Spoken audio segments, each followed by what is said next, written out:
On topic, will decarbonization strengthen or marginalize state chain goals?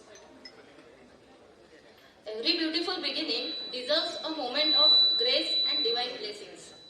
Respected dignitaries, esteemed colleagues, and dear friends. Today, as we stand before the great Moksha Gundam Vishweshwaraya, we are not merely offering flowers, we are saluting a legacy that built modern nations.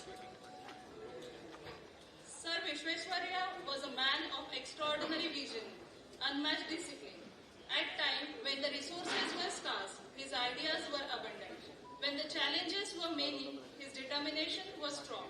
He transformed dreams into dams, plans into progress, and engineering into nation building. As we perform Deep Prajwalan, this sacred flame symbolizes his enduring light, a light of knowledge, integrity, and relentless hard work. It reminds us that excellence is not an act, but a habit, and that true service lies in creating something that benefits generations. Let us not just admire him, let's emulate him. Let us commit ourselves to precision in work, honesty in actions, and dedication to the nation. Because the greatest tribute we can offer him today is to live by his values that he stood. I would like to request our dignitaries to kindly come forward for Deep Prajwalan and to offer floral tribute to the portrait of Sir Moksha Gundam Vishweshwaraya.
Thank you all the dignitaries.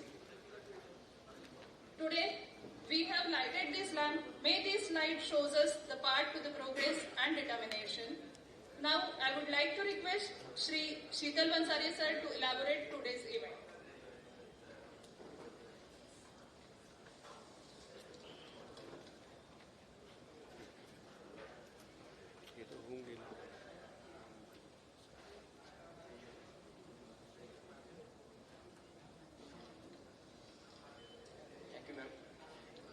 Respected Sri Awareness Lead Director of SVTC, respected Shantanu Dixit sir, founder member, Grass Energy, respected Vinay Kumar Pandey sir, Additional Chief Engineer, CSPGC Raipur, respected Girish Kumar sir, Chief Engineer, Khabegra TPS, respected Vinay Chaudhary sir, Chief Engineer, respected Majulka sir, CIRO, MSPGC,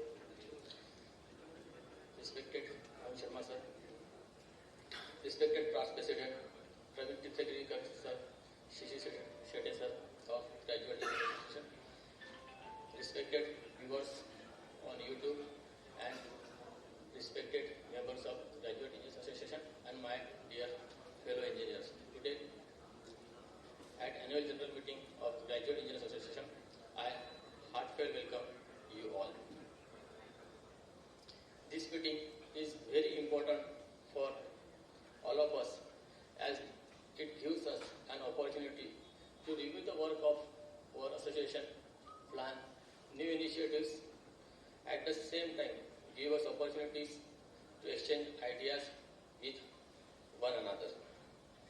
Today, across the globe, climate change, reduction in carbon emission, and transition towards key energy are the key priorities. Countries, including India, are moving towards the goal of net zero carbon emission. In this context, we have organized a panel discussion on a very highly relevant and contemporary topic: will decarbonization strengthen or marginalize state GENCOs? This year, instead of having usual routine speeches, we have taken a different initiative to have this panel discussion.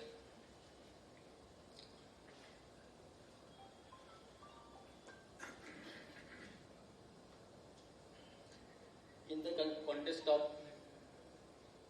highly evolving energy scenario, our state generation are facing both challenges and opportunities.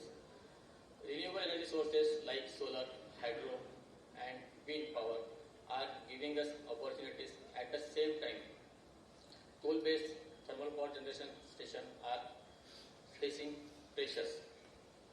There is a growing need for financial investment and technological transformation.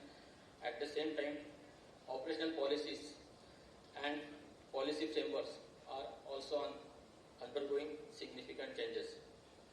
Therefore, a crucial question arises: will decarbonization strengthen or marginalize state GENCOs? To guide us on these important topics, we have key expert of Panelist, Shri Abhay Harne sir, Director Project Operation and Fuel, MSPGC, Shri Shantanu Dikshit sir, Founder Member, Prayas Energy Group, Shri Vinay Kumar Pandey sir, Additional Chief Engineer, CSPGC Raipur. We are also honored to have Engineer Shri Suyog Jute sir, Ex-General Secretary of Graduate Engineers Association, who will be moderating this panel discussion. So on behalf of Graduate Engineers Association, I welcome you all in today's AGM and have a great day. Thank you.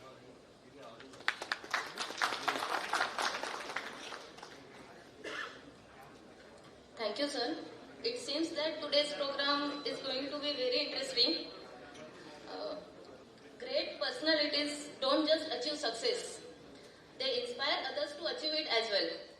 Today, we are fortunate to be in presence of such personalities, and we should welcome them with enthusiasm and curiosity. I request Shri Naval Damle sir to welcome Shri Shantanu Dikshit sir, a founding member of Prayas Energy Group.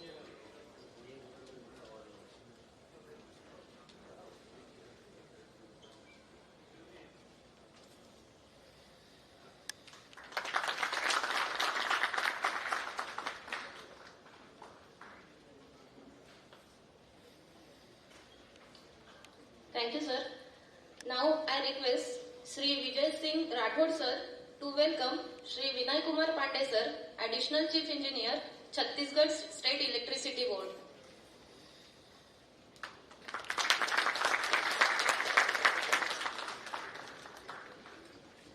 I would request Shri Suyog Jute sir to welcome Shri Abhay Harne sir, Director Project, Director Operation and Fuel with Additional Charge, MSPGC.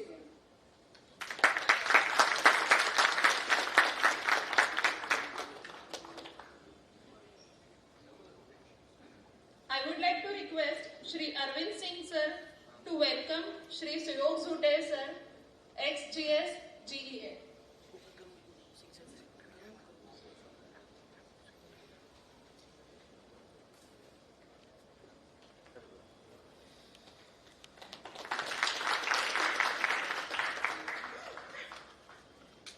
Now, we move on to the most thought-provoking segment of today's program, a panel discussion on topic, will decarbonization strengthen or marginalize state GENCOs? This topic is just not relevant, but crucial as we are navigating to the transition towards a clearer and more sustainable energy future. To share their valuable insights and perspectives, we are honored to have an esteemed panel of experts experts with us today. Let us welcome our esteemed panelists with big round of applause.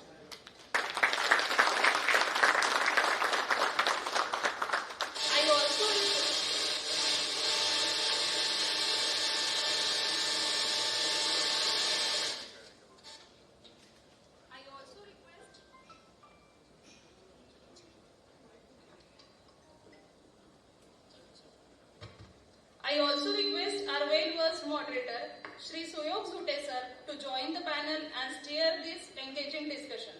With that, I would like now to hand over the mic to Shri Suyog Zute sir for introducing our eminent panelists and to continue with the panel discussion. For this panel discussion, we are delighted to have our director of the dais, Sri Honorable Abhay Harne sir, Director of Project, Director of Operations, Director of Fuel and Additional Charge, Sri Shantanu Dixit from Prayas Energy Group, and Vinay Pandey from Chhattisgarh. So I request our panelists to come on the dais. We'll shortly start the panel discussion. Thank you.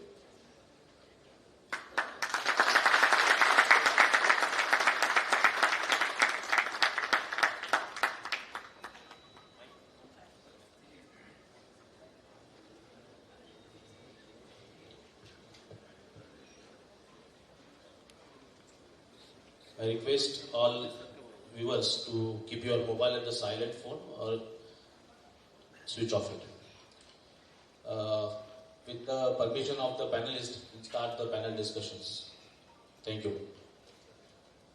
Everybody is aware that global scenario is changing. Everybody is wanting clean energy and the process of decarbonization is accelerated.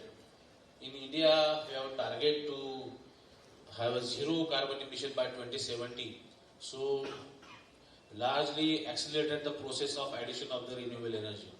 In this context, there are huge impact on the thermal or power sector of India that we would like to discuss with our panelists. As India is accelerating towards the low carbon figure, the question is no more if this decarbonization will happen or not, but the question is that how it will happen. Will it strengthen the state GENCO or will it marginalize? That discussion we would like to have here. So, as a moderator, I request all panelists to give their opening remark, please. Start with the Shantanu. Thank you. First of all, thank you for inviting me for this important discussion. And I have been coming to this forum for the last 2-3 decades. Once every 4-5 years, I have the opportunity to come and share some thought with you. So, again, thank you for organizing this panel discussion. I think the topic of panel discussion is really very important and timely. And will decarbonization strengthen or marginalize state GENCOs? I think the answer to that is going to be dependent on us. How we respond to the situation, whether we look, this trend of decarbonization as an opportunity to reinvent our organization, reinvent our state GENCOs into something new, something more meaningful, or we just continue to do business as usual. I think the answer will depend on that. I'll just share a few initial comments in that connection. Just you have mentioned that as India we have committed to achieving net zero by 2070, so that is still good 30-35 years down the line. It's a long time frame, but many actions in that direction have already started happening.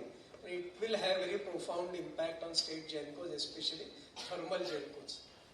But it's not going to be a very sudden overnight change. I will just give you some statistics for that.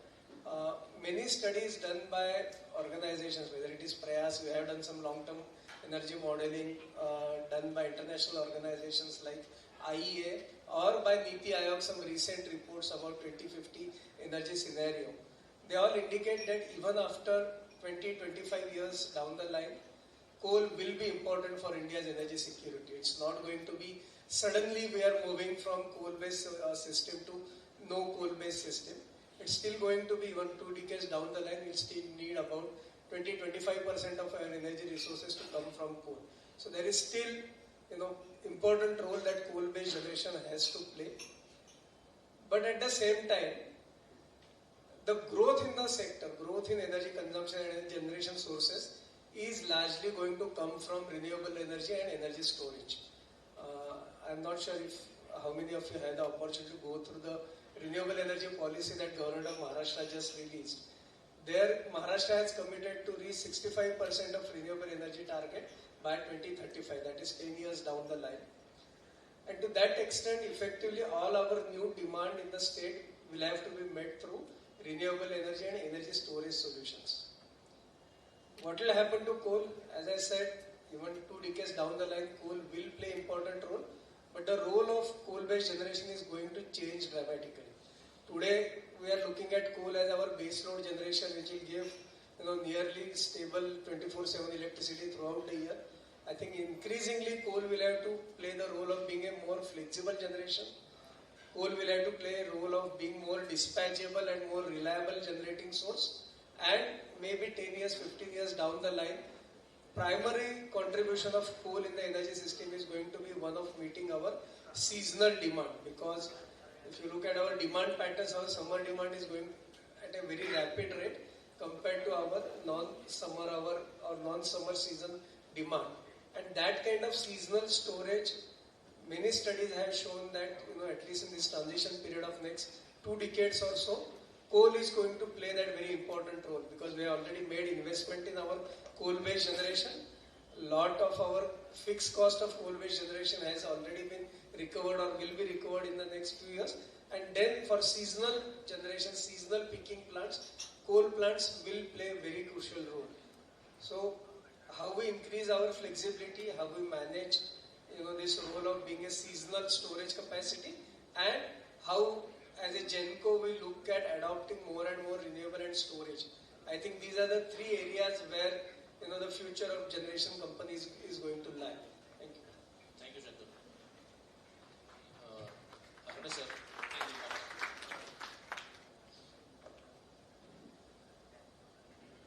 First of all, thanks a lot, GA, for inviting me and having a discussion on a topic which is very hot today. Talking about our state generating company, previously we were near about 82% of our energy based in thermal only. Now we have 72. We are going to decrease this to 40%, and we will increase our renewable from 4% to 40%. That's the target of Mahagenco. Rightly said by Shantanu also. It's a need of the hour that we should change. It's not, you don't have any kind of fear in your mind, first of all. As a Genco engineer, you don't have to have creating certain havoc, certain fears in that after some days the thermal is going to be shut down, then my company will be no more, we will be no more. Even after 2050, there will be 40% contribution of thermal energy in India. The installed capacity, what today the total country is having, there will be certain addition in that. But as rightly said, that more and more renewable addition will be more. Suppose we are adding only 3 to 5% of thermal capacity in national base, there will be 50% addition in the renewable sector. And what renewables doing right now? We are facing a problem like that. Even a thermal power station, which is the cheapest one like Koradi or say a Chandrapur one, they are getting a lot of backing downs. Near about 96, we have 96 blocks in a day. We are getting backing down in nearly about 50% of blockage. We are having a backing down there because more renewable is coming. We should welcome renewable. We should not think that this renewable will kill us. My company will be no more. Because it's the need of the hour that more and more renewable energy should be there in the grid. Second thought is that everybody wants this electricity at a cheaper rate. And that's the motto why India have created a system of regulators. There is a central regulator, CRC, there is a regulator in every state, like in Maharashtra we have MERC. They are taking care that the consumer should get power at the cheapest rate. Now what is happening? When we started our Sakri project. It commissioned in 2013. We have a PPA of more than 10 rupees at that time. Gradually, when the technology get matured, the production, the more and more people are coming in this sector, more and more companies shown the interest. Now, 2.50, below 2.50, it is the discover rate right now. In 3 days back, there was one tender for Gujarat, which was floated by SECI. 2.32 is the lowest rate what they have discovered. Now, what is happening? This due to this renewable energy and that too at the cheapest rate. We all are very well familiar with the principle of the merit order dispatch. That the cheapest energy will be dispatched earlier and which one is the costlier, it will be kept in backdown or reserve shutdown. Second thing, for renewable sector, for getting this renewable sector matured, government have created certain incentive schemes, and whenever there is a renewable power available, it's a must run. That means the first preference will be given to that only. So what is now happening, everywhere in India, you are getting backing down during the day period. Our units were designed in 80s, some in 90s, some in 2000. The technical minimum what the manufacturer have given is say 55%. So we can bring down our load to 55% of the rated capacity, for which the boiler will be stabilized. We don't have any kind of support, extra fuel support, that is furnace oil or LDO like that. Now the central government and its policy says that this flexi operation should be done at 40% right now. So to make it happen, we want to have certain kind of modifications in our control circuitry. We should have certain modifications in our boiler design, and that too with the help of the manufacturer. As you know, boiler is coming under the Act, Explosive Act and Boiler Acts, and it's a very hazardous one. When you reduce the load and if the combustion is not happening, there is a more possibility to have any kind of explosions and everything, and the property will also get damaged and a lot of injuries to all the people are there. So flexibilization is one of the most critical topic what we are facing right now. We have started flexibilization at 250 megawatt of Parli. Already BHL have done certain work. For 660 megawatt, we are also finalize one agency who is doing the work to make it happen that it will work. The unit will be running lesser than 55% of load. Second one, what I am going to tell you, Shantanu, what is happening when you are getting a power of renewable at 3 rupees and you are backing down any of the thermal unit, and after backing down you are paying the full capacity charges to them. Say capacity charges is 2.5 rupees, 2 rupees, 225 rupees. For new units it's 2.5. For old units it's less than 2 rupees. So taking the power at 3 rupees, shutting down the thermal, backing down the thermal and giving them 2 rupees, 2.5 rupees additional. So what is the effective cost? It's 3 plus 2, 3 plus 2.5. What the consumer is being charged by the discoms. We are not against any renewable policy. We are not against addition of this renewable. But the principle what right now is happening like that, my 7 to 8 units were under reserve shutdown for more than a month in rainy season because non-availability of the load in the grid and lot of renewable energy is happening. Another thing is what is happening, the infrastructure to carry this all the renewable energy sources from one end to another end, the transmission network and the distribution network has to be in such a manner that all the power will be carried to the consumer in a right way. Now, there is a lot of competition. This Electricity Act 2003, when it is coming, everybody is de-licensed. Even we can purchase power from Rajasthan. We can purchase power from Gujarat. We can purchase power from Chhattisgarh also. But as a state utility, we have our 100% stake from the government of Maharashtra. What is happening? We are going anywhere, somewhere outside the country and calling all the investors to come forward and to invest in Maharashtra. But when it comes to the power, we are saying that we don't want power from Maharashtra, we will call it from Chhattisgarh, we will get it from Rajasthan, we will get it from Gujarat. As a state, what is happening? When you have a 10,000 crore, 15,000 crores of project with you, nearly 18% GST in the initial phase, 50% comes directly to the state.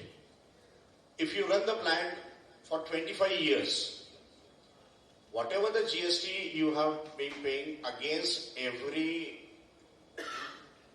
spares what you are utilizing, every services what you are utilizing, every cost for the fuel what you are utilizing, all the 50% of that GST comes to the state again. So, when I am saying that my project cost is 10,000 crore, already near about 1,000 to 1,500 crore is again back, already came to my state also. So definitely as a state, you know that apart from NTPC, Mahagenco is the largest state generating company in India. Second one, if you are talking about the industries, the development in the industry in future also, the amount of data centers what are coming to Maharashtra, 30,000 megawatt already is been crossed during last week only. 30,000 megawatt of peak power was there in Maharashtra, which is being catered by all three companies. There will be addition by 2030. It has been said that it may touch more than 47,000 megawatt. So there is a need of thermal. Second thing, what happened when the COVID was there and every electricity survey what they have done, there is no more requirement of thermal power. At that time, I think we have 2 or 3 projects which was approved by the cabinet at that time. But unfortunately, due to the policy that no more thermal, again it was kept in hold. In 2022, when the surge in the power was observed throughout the country, they again started that you should add something in this. Last year, only CA says that more than 80,000 megawatt of new thermal projects has to be installed in the country by 2030. This is the verdict of the CA, and accordingly, they have given a plan in which Mahagenco got the opportunity to have 2 into 660 at Koradi and 1 unit of 800 ultra supercritical will be at Chandrapur. This is only due to the CA's policy to add more than 80,000. But apart from that, we will have certain questions regarding our old vintage unit, what to do. Due to inefficiency, due to more requirement of the fuel, due to some environmental reasons, on a phased manner, we should close this unit, or we have one option with us that we can have a renovation and modernization of this unit so that the unit can be again run for next 15 years. But the techno-commercial viability of this project has to be checked. We applied for 3 of my units to MERC, but MERC denied, saying that you didn't have consent from your purchaser, that is DISCOM, and you can think over that after some time, because renovation and modernization, total renovation and modernization required certain big capex, near about 2 crores per megawatt is the basic minimum is required. So adding how much capex and how it will affect your fixed cost again. And against that, if you add a supercritical or ultra supercritical unit, which will bring you the efficiency also, which brings you the reliability also, that's a question. So there are so many challenges, but rightly said by Shantanu Dixit that we need to change. We need to change our track. We are masters, no doubt about that. I will say something. What's our plan? We are going to add 12 gigawatt of renewable solar by 2035. We are going to add 5,300 megawatt of PSP. 7 locations has already been allotted by Government of Maharashtra. GR is issued. MOU is been signed by WRD. 5,300 megawatt of PSPs will be there.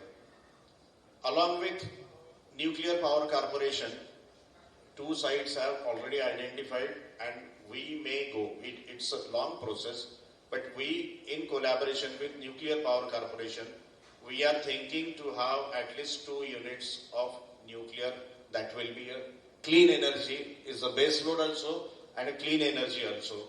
That is going to happen with all this. Apart from that, rightly said, last week only, Government of Maharashtra have released a renewable energy policy in which now if you are installing a 100 megawatt solar, it's compulsory for you that 10% I think, 50% capacity for 2 hours. It's mandatory that you should install a BESS system there, battery energy storage system, so that the undulation, that is the evening peak and morning peak, can be catered by that kind of battery. I will come again in the commercial matter. So that's the thing, but be prepared for the challenges and घाबरायचं काहीच कारण नाही. Thank you. Thank you. Vinay sir, opening remarks. Especially would like to hear from other state utilities for this topic, basically. Thank you to the Graduate Engineers Association, MSPGCL, and a big thanks for 2 reasons. First, that we are from much smaller state. MSPGCL, in terms of the installed capacity, in terms of the revenue, we are more than 4 times of Chhattisgarh. And on personal front, I would add that you give me an opportunity outside the state, because for last 10 years approximately, I was out of such meetings of associations, and earlier used to participate. 3 times I have represented in international forums also. So coming to the topic, I must express my agreement with the previous 2 speakers regarding the flexibilization and the need for decarbonization. And as Shantanu ji has pointed out, that it is not the decarbonization which is going to decide whether the state GenCos are going to be marginalized or they are going to survive and they are going to prosper.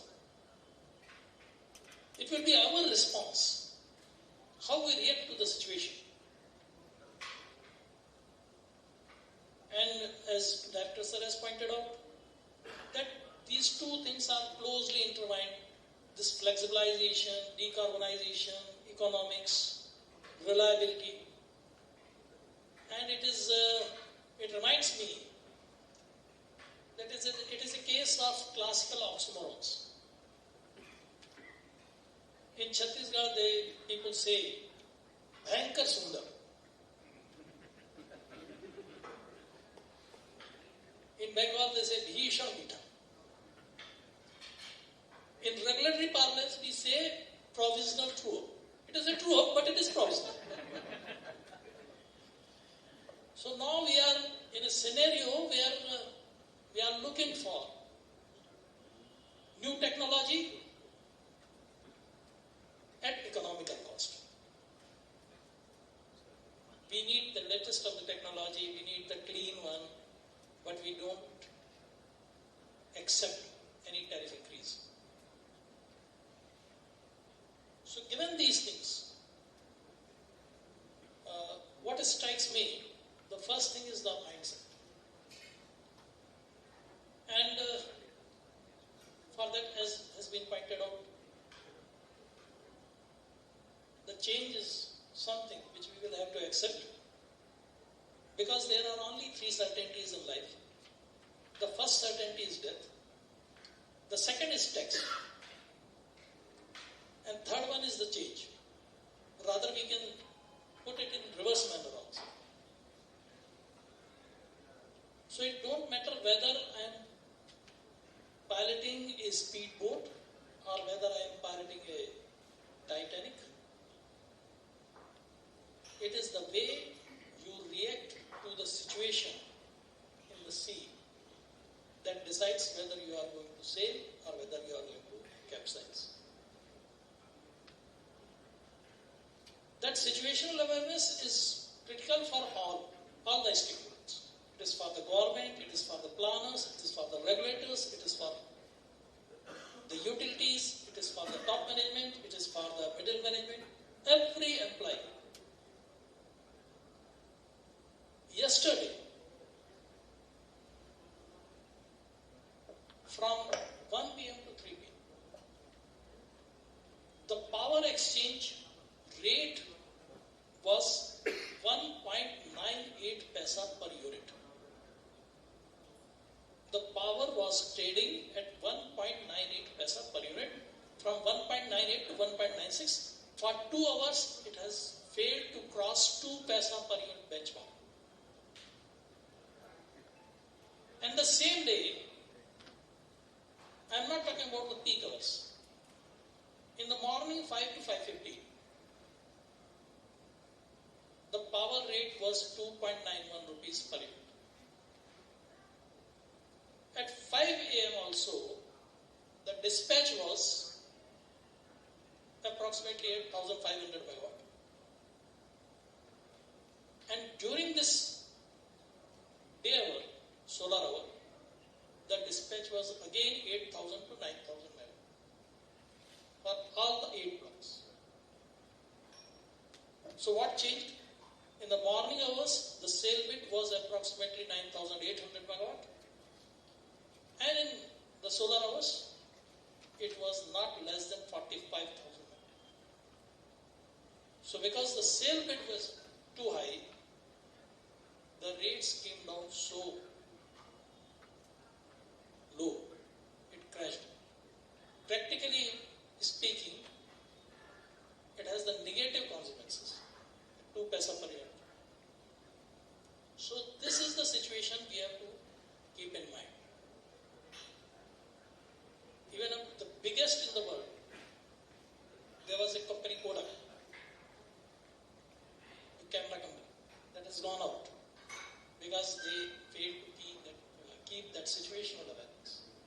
So I am thankful to GA also for this aspect, because you have picked up a point which will spread the situational awareness. And that mindset is critical for particularly adopting this flexibilization. Because that is going to be a big challenge for operators, for the maintenance people, and everyone wants to be comfortable in operation of the plant. I was there in the plant operation for 5 years. So as an operation person, I would always like 210 megawatt set to run at 210 megawatt. So that is the best way. But that is no more possible. And particularly the challenges which are keeping in. We have the RGMO regime, And we also have this AGC, and both these things sometimes they operate in the same direction. So even the NTPC persons are facing problems. So with all these background, I think it's the time for this. From the opening remarks, it seems to be very seamless job for me because there is a much consensus of the three panelists on the topic. Thank you. We will quickly start with the panel discussion. The first question goes to Shantanu. Shantanu, how do you evaluate the process of decarbonization in India from last 15 years or next 15 years? What are your observations on the process of decarbonization, especially in India?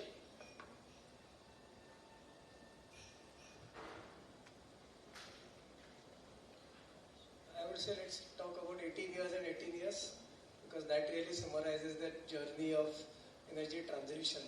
I think for past 18 years, the renewable energy sector was really, very young child. It was trying to stand up on its own feet, trying to learn, trying to start running. And now I think the renewable energy sector has become very mature. And in the next 18 years, it's really going to leapfrog and become the mainstay of the power sector. There are two aspects that we can look at. One is in 2010 when we started with solar mission, the first discount tariff was 16 rupees or 18 rupees in some cases. And today, after about 15, 16 years, we are looking at a tariff of, I wouldn't go as low as below 2 rupee tariff. That was discount, but those projects didn't materialize. But definitely below 3 rupees is the cost of solar generation. Comfortably we are getting projects and tenders, and those projects are also coming online. So there is that huge change in the tariff component of that. Second is the whole ecosystem has really developed, and we are able to sort of construct solar projects at a very short time duration. If land and other connectivity related issues are addressed, then probably projects can come up, even gigawatt scale projects can come up within a matter of 2 years or 2.5 years at the most. So that sea change we have seen. Third and very major thing that we are observing in the last 4 or 5 years is the domestic manufacturing has growing up very significantly. Because in the initial years of solar, we were very much dependent on imports for panels, modules, everything. But now we are saying that even in India we are about to commission capacity of sort of from silicon ingot to wafers to the entire panel we will be able to manufacture in India at a very large scale. So in terms of domestic manufacturing, again things have improved dramatically. Last component to that is when we talk about solar or wind, obviously variability, seasonality, weather dependence is a big area that we need to deal with. But I would say that what solar was 5 years ago, today storage and battery energy systems are at that level. In the last 5 years, again, battery energy system costs have gone down dramatically. And we have again started significant investments and manufacturing capabilities coming up in India. We are still largely dependent on importing cells, battery cells. But beyond battery cells, I think our domestic manufacturing capacity is increasing rapidly. So in the last 18 years, I think renewable energy plus battery storage sector has really matured. And in the next 18 years, it's really going to just grow up and provide the kind of transition movement towards net zero decarbonization that the country needs. This sector will be able to provide. My question was in the context that if you statistically evaluate the renewable additions from last 5 years, is that matching the target which envisaged by the central government or state government, various state government? Is that matching or some resource adequacy is an issue there? No, I think year after year and state after state, if you see, we are not able to meet the RPO target that regulators or Minister of Power has specified. But I wouldn't be too disillusioned by what happened in the last 5 years. I would also look at what is happening in the next 5 years. Because now if you see the gigawatt capacity that we are adding every year, which is 3 times to 4 times more than coal-based capacity, and every year that's going to grow. This year I think we just are about to complete 50 gigawatt of renewable energy commissioning, which is very significant. We need to keep on still increasing that. But just looking at last 4 years failure to meet RPO, I think would be wrong signal. It will be like driving by just looking at rear view mirror rather than looking at what is ahead of us. Thank you. So next question is to Arne sir. Sir, Shantanu is explaining the addition of the renewable all around the India. Viewers are really interested to know that whether MSPG sale is all prepared, all set to give more and more renewable in the grid of Maharashtra. And what is our preparedness then?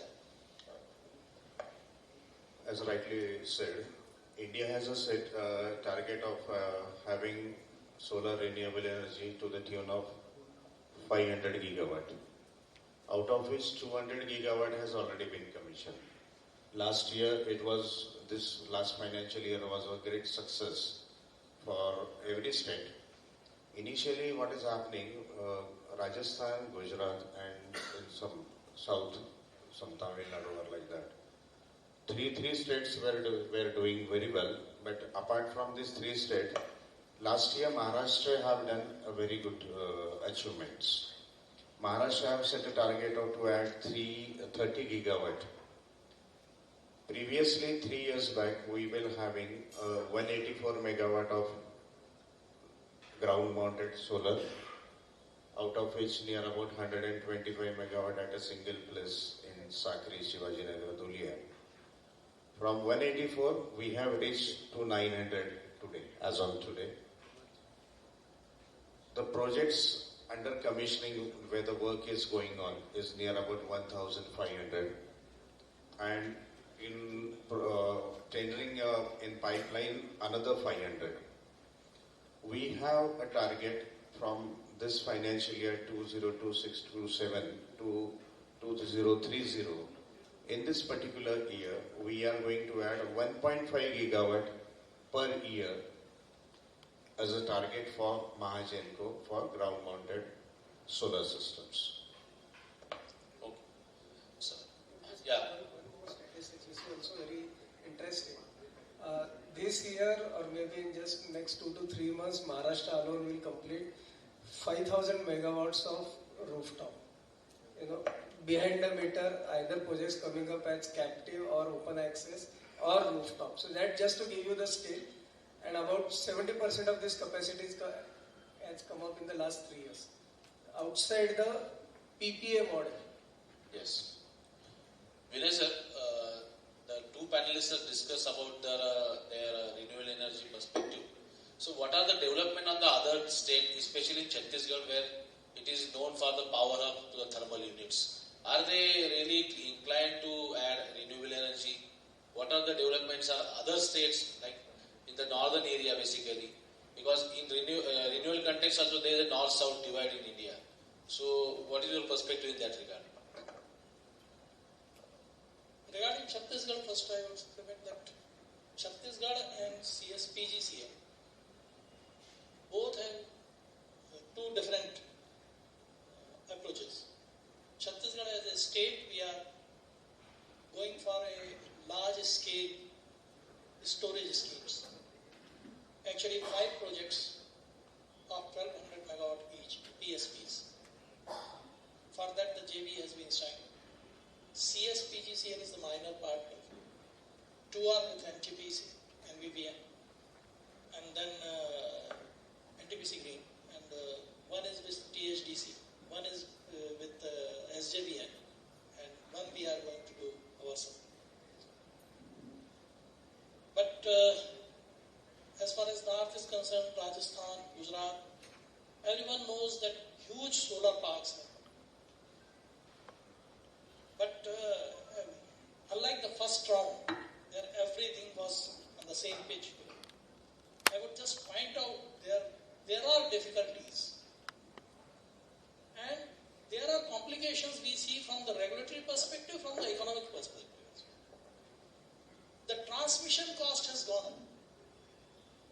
Because the 5,000 megawatt, 10,000 megawatt, which is coming from Gujarat, which is coming from Rajasthan, the transmission corridors, Mr. Ghanshyam Prasad, the chairman, CA, he had written on that. And you have a transmission corridor which is being used for 6 hours a day, 8 hours a day.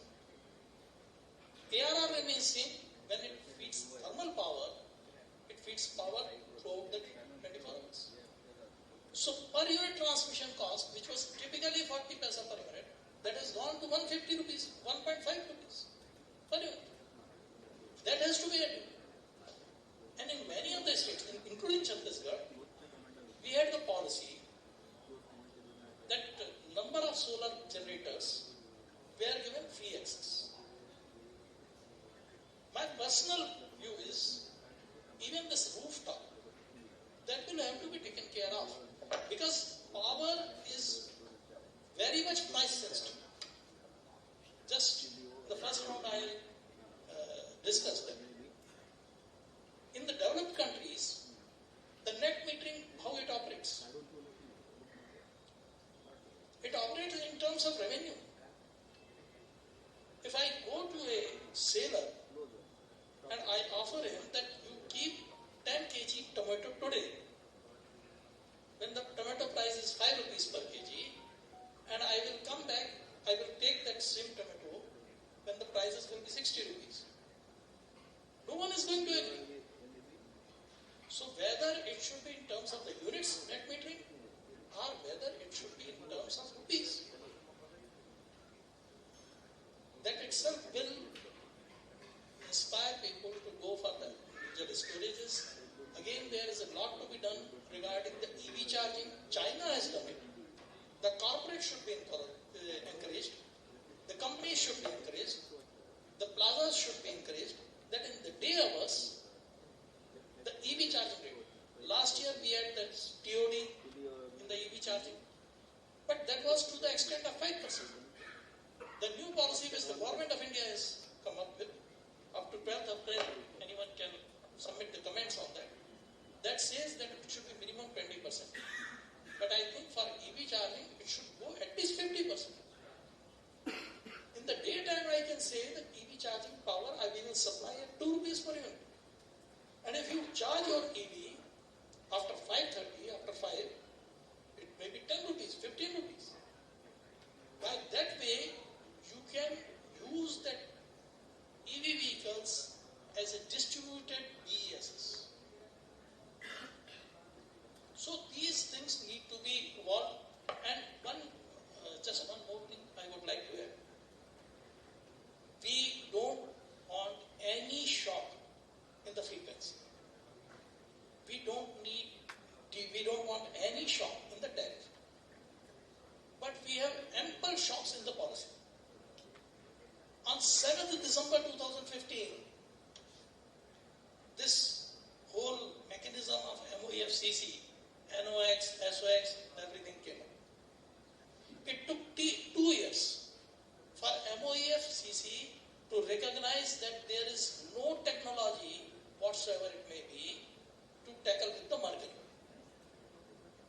Then it took 7 years, and after the intervention of the Supreme Court, that they realized that catalytic converters are not going to be useful in the Indian coal conditions. And NOx limits need to be increased from 350 to 450. It took 2 IIT reports, 1 CPRI report, 1 recommendation by the NITI Aayog, and finally the intervention of the Chief Scientific Advisor to the Prime Minister on 27th April 2025, that we recognize that FGD need to be reviewed. And our own state, we have got a revenue of just 7,000 crores. We have got 1,500 crores contract hanging in fire. So how the utilities are going to survive? Who is going to pay the cost? And even as on this date, on 7th July it was notified that 6-month decision will be taken for 2 plants at the same premises, in the same premises at Korba. They know it is category B. But for the new plant, CPCB says that they don't know whether it is in category A or B or C. The same premises, same locality. So this type of policy conflicts, they need to be resolved, and I think the associations can play a good role in that, because management has got certain limitations in speaking out. Sunita Narayan from CSE will speak from one side, but who will speak from the the other side.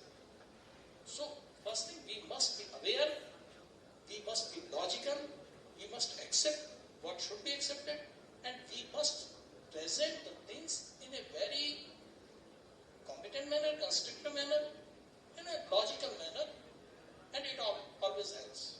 57 to 58%. So, how do you analyze that these low PLF operations will increase the O&M issues and O&M cost? So, what is your perspective, sir, on this? Yeah, lower operating and a lower PLF is the issue right now in the whole country. The NTPC plants which were previously running more than 90%, 85%, their PLF have reduced to 74, 75%. If we talk about Mahagenco, by February end, I had a PLF of 59% only. It's only due to the penetration of RE and giving a backing down on a regular basis to the tune of 15%. So my dimmed PLF would have been 59 plus 15, like that. In some of my stations, it goes to up to 30% also.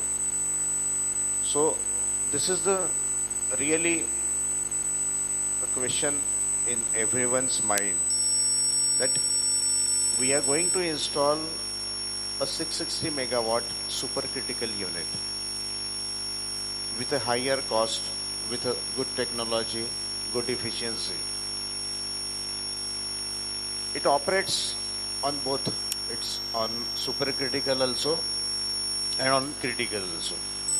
Say more than 530, 540 megawatt, you enter into a supercritical zone, your efficiency get enhanced and you will get maximum output with minimum fuel.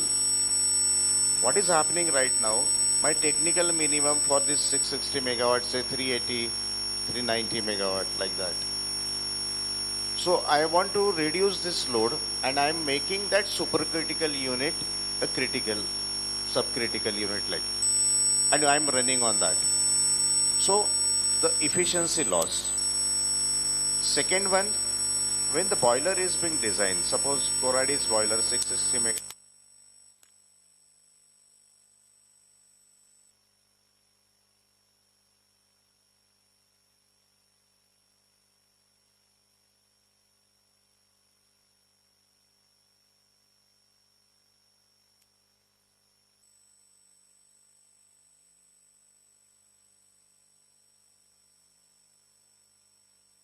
Not only in Mahagenco, it's happening everywhere in India in supercritical units.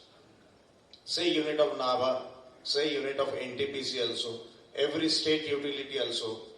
When we discuss this in the forum in Delhi, most of them, they are saying that new units are finding such kind of problems due to frequent change. Now what is happening?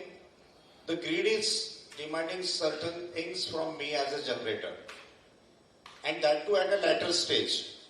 When it was designed for certain another parameters. Now grid is saying instead of 1%, your ramp rate should be 3%. How it is possible? When my unit is not designed to cope up with that kind of situation, how a new rule can be applicable to a unit which has been designed in 1980s, 1990. 3% ramp rate, which is ultimately killing all this generator, increasing and decreasing the DC, which is the schedule what is given by the SLDC. Every 15 minutes, say in one block he says that you have, for a 500 megawatt, you have to increase load up to 470. In another block, he will say, no, you reduce it by 50 megawatt. In another block again, he says, again increase up to 30. Now this cyclic process of increasing and decreasing of load will definitely will create certain things in the boiler tubes, the metallurgy what we are having, and the refrigerations will be the boiler tube leakage, which is nowadays we are facing a lot. So, my request is, there are so many tools available right now. Why it is happening? Because there is no certain methodology for forecasting. If your forecast is good, if you are saying that next 96 block for next day, my forecast is like this, only 1% variation will be there. If you have a proper forecasting, this will not happen.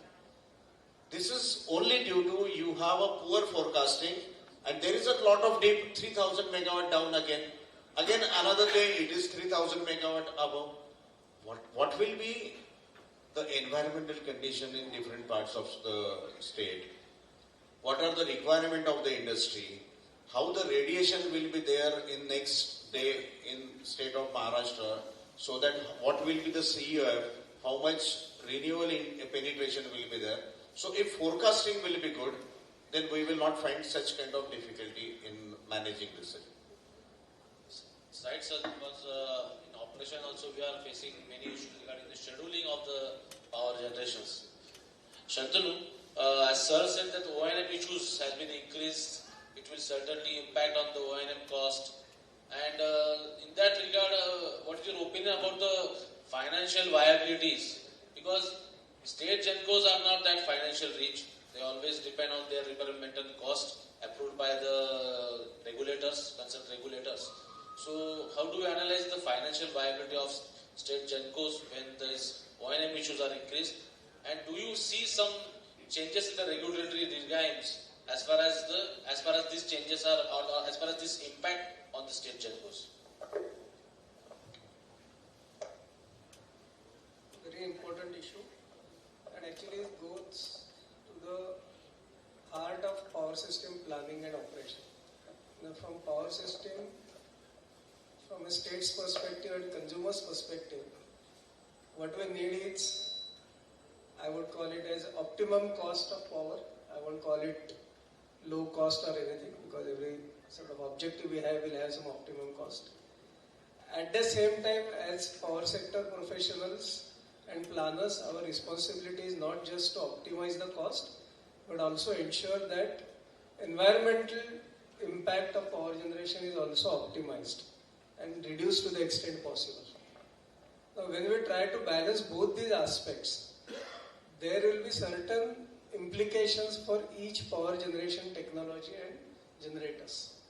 I completely agree that we need to improve our forecast, but I will just split it in two parts. Improve our forecast in terms of demand, what's going to be our demand, as well as our forecast of what is likely generation from renewable energy sources. There again a significant tightening of generation forecast band is required, and I think CERC has recently come out with some very good proposals for that. And I think those are the areas where again I would say that Engineers Association can play a very important role in highlighting the technical requirements and demonstrating how much better forecasting is possible. So that is one area. Second area is again building on this, where we all need to contribute is, I agree that there needs to be policy certainty. There should not be too much of flip-flop going back and forth on that. But we also need to really take up this challenge of how we can really bring down the local social environmental impacts of power generation. We all come from and we have seen areas around coal mines, areas around thermal power plants, and definitely there are many actions that we can do, starting from ensuring a very good management of ash ponds, ash disposal systems, to looking at issues about how we can actually bring down emissions. So that is something that we need to really take as our responsibility. There will be cost of that, and that cost we should be asking for the regulator to pass on to consumers, because that's a collective cost that we as a society need to bear. But that cost has to be optimal, that cost has to be efficient. It should not be something that is designed for a wrong solution. Third part of this is coming to your specific question about O&M cost. Yes, if there are demonstrable O&M cost increases because of part load operation, because of frequent cycling of thermal plants, definitely those costs need to be accounted for.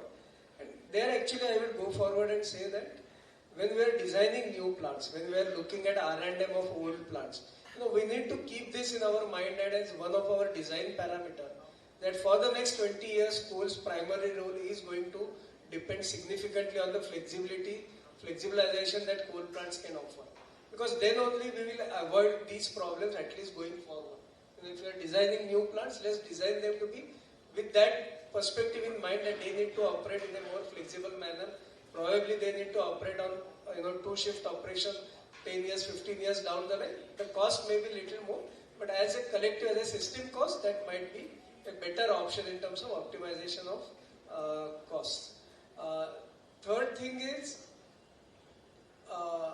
we also need to look at, especially from a coal sector point, from a value perspective.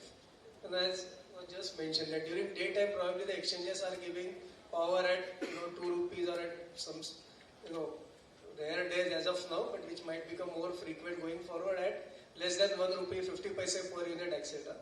But at the same time, it is also true that during evening peak hours, consistently we are seeing that exchange prices are reaching 10 rupees per unit. So which is again the ceiling. If the ceiling is not there, probably those prices are also going to increase.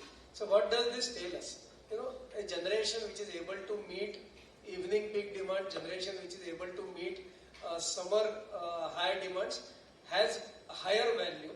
And we need to look at thermal from that value perspective, not just as a cost perspective. And there again, I think change in regulations, change in tariff incentives, giving more incentive for more flexible operation, more incentive for peak hour and summer hour generation. And equally, we need to work backwards in terms of one of the reasons for flexibilization also has to be looking at the entire coal sector. Whether we can get coal contracts more flexible, how do we ensure coal quality which supports this flexibilization of thermal plant. So I think that's the entire spectrum that we need to look, and it's high time that we collectively look at that. So rightly touch the issue of coal quality and all, but that will be a separate topic of discussion. It is better that not to touch that topic right now. It's very sensitive topic for the all sitting here. That will not go. But I purposely wanted to bring that topic because it is a very important issue and it needs discussion some other time. Yeah. Vinay sir, continue to this question. Do you see that there are few changes in the regulatory regime as far as the flexibilization is concerned? Flexibilization in operations in all over India. Definitely. As far as the regulatory approach is concerned, I see that there is considerable difference between the different states. In the opening remark, I said that Maharashtra MSPGCL has got 4 times the capacity, has got more than 4 times of the revenue. I would supplement that though we are 1/4, less than 1/4, we have got approximately 10 times of the profit. Our EPS is 2 rupees 35 paise last year. And I don't have the current figures of MSPGCL, but 23-24 balance sheet shows 6 paise per EPS. It seems that the Maharashtra regulator has been much more stringent, and some of the petitions which travel to the APTEL, it is reflected that some of very genuine demands have not been consented.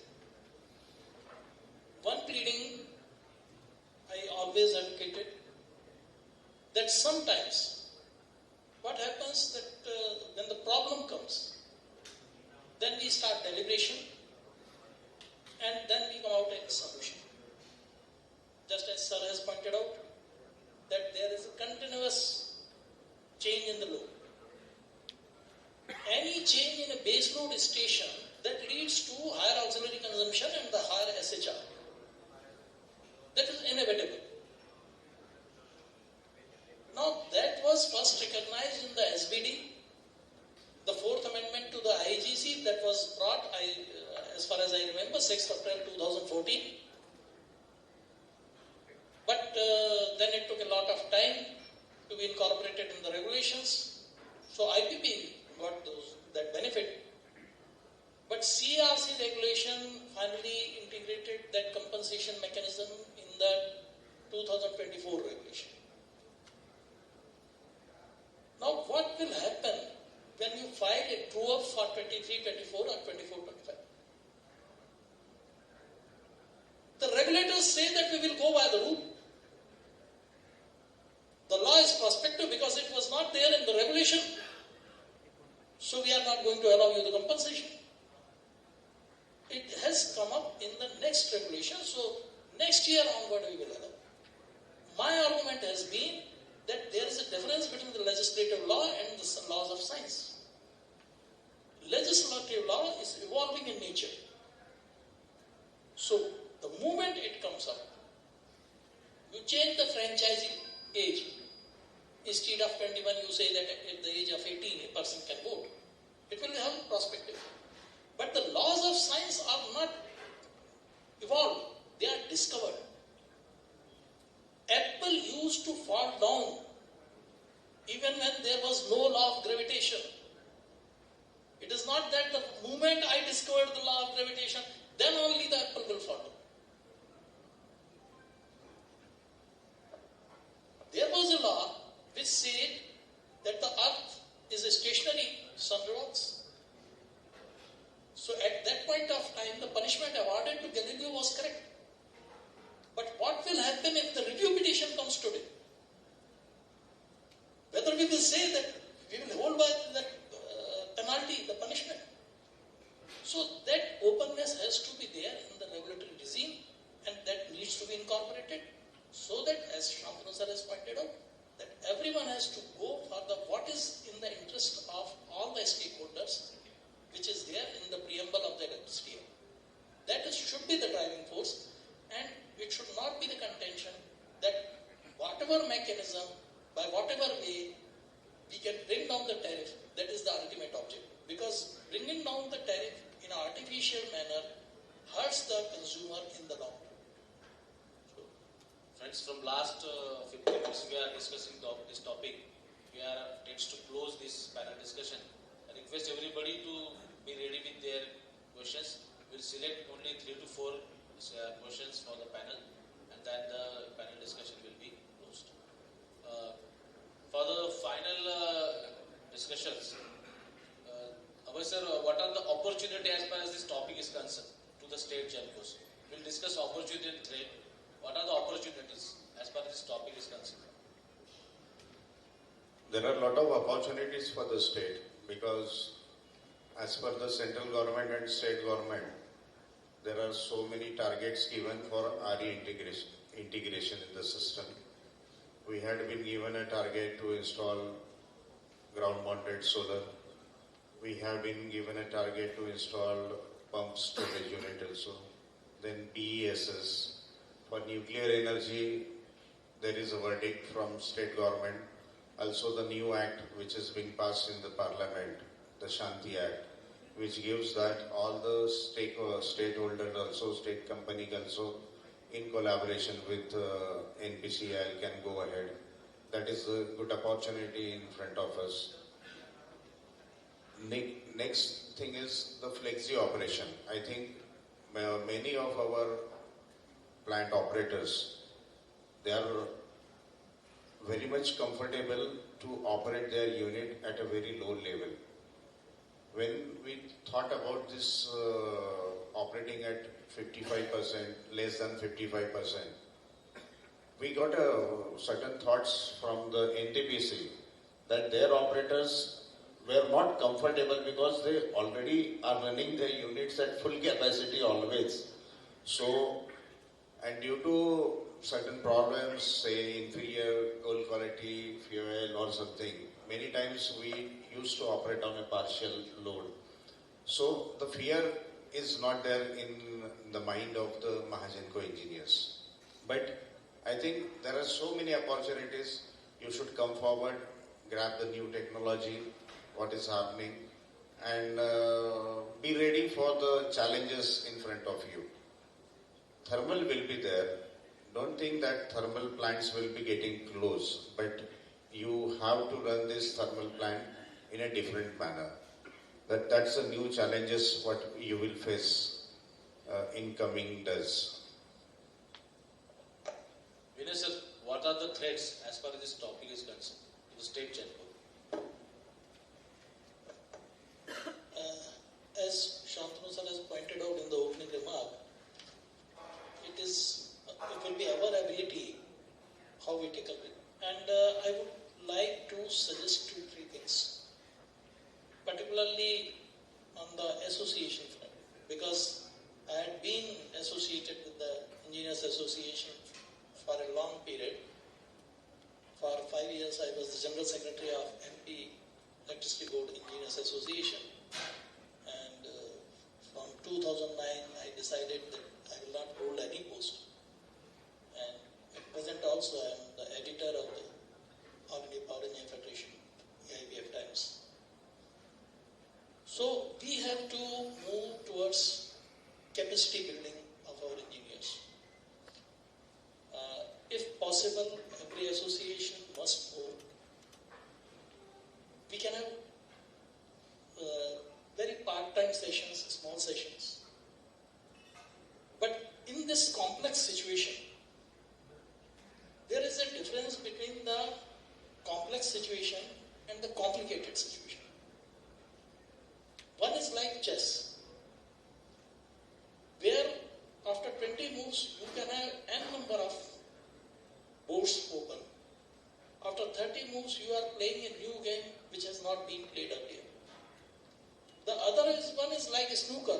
When you hit one ball, the starting ball, every time you get a different game altogether. So in this complex world, it is not sufficient to be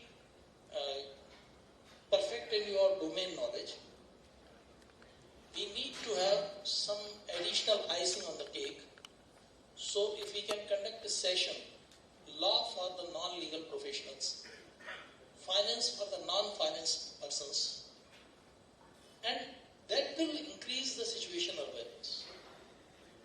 So by that type of strength, you will be able to fully capture the opportunities which are there, and we will be able to avoid the threat. Because when the operation engineer, as operation engineer, I was also quite adamant that why I should fluctuate my unit, why I should do this, unit stable है, क्यों करना ऐसा, बोल रहे होंगे वो SLDC पे बैठ के क्या लगता है उनको बोलने में, हमको पता है यहाँ पे आप बोलोगे तो once I will switch over the mill, the ID will have to be adjusted, this will have to be adjusted. But if I am aware what are going to be the consequences, it makes a lot of difference. In 1994, I was in a plant which had the specific oil consumption of more than 10.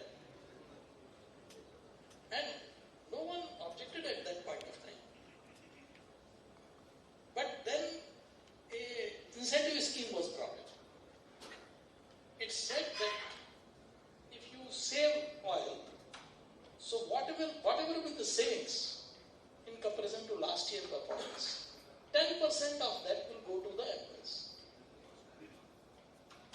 And next year, the specific oil consumption was 1 m. And for that, I was in the delegation which moved up to the parliament level. We reached to the finance minister and we got a directive from the CBDT that oil incentive will be exempted from the income tax. So, and ultimately, because of that oil incentive, next year in our colony, township, at least 20 cars were purchased. So this is how the things move. Your awareness of one thing, economic benefits, that leads to your performance benefits, and that leads to the organization. So that is one area where we can contribute, and I am very much hopeful that the Bay Graduate Engineer Association is doing, and you have organized this type of session. That definitely, I fully agree with the director's remark. There is nothing to fear. There are opportunities. The thing is, just we have to spread the awareness. We have to, and for that, suggest we can have some joint sessions at a state Genco levels, association levels. Your people can visit the Korba people can visit Korani, they can go to Chandrapur. What best practices are possible, we can coordinate with MP Genco. I've been there, and the coming week itself in MP Jabalpur they are having a session on AGC. So that those things can be explored, particularly Western region, we can do that. Vinay sir, thank you very much for disclosing the incentive scheme. Everybody must be happy about the incentive scheme here. So the forum is open for QA. It will be only 3 to 4 questions. One request or one criteria is that should be the question, not the elaboration. So QA session is open for 5 minutes. You can ask any question to any panelist. No problem at all. Naval and team, please circulate the mic. Here is one question.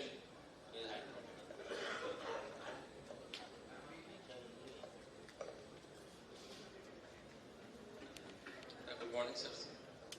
Sir, do you accept that after 100 years onwards, there is a zero thermal power station in India? After 100 years? After 100 years, maybe. In Britain, there is no thermal right now. In Germany, only 1 or 2 is working last, which will be going to crash. But they have ample hydropower with them, ample, have a renewable power and also nuclear. Right now, the total nuclear power installation in the country is 9,000 only, 9 gigawatt. Target is to bring it to 22 gigawatt by 2030, and then we will go ahead, because the gestation period, design and construction for this nuclear requires more than 7 to 8 years. But if the base load will getting catered by a clean energy like nuclear only, then only I think the thermal stations will be not required. Second one, the PSPs which will be operating will be only for 4 to 5 hours. If you have a double cycle, then only 10 hours. That's more than that. We can't run. And battery energy storage system is just now we have 1 hour or 2 hour discharge right now. We require a huge capacity addition.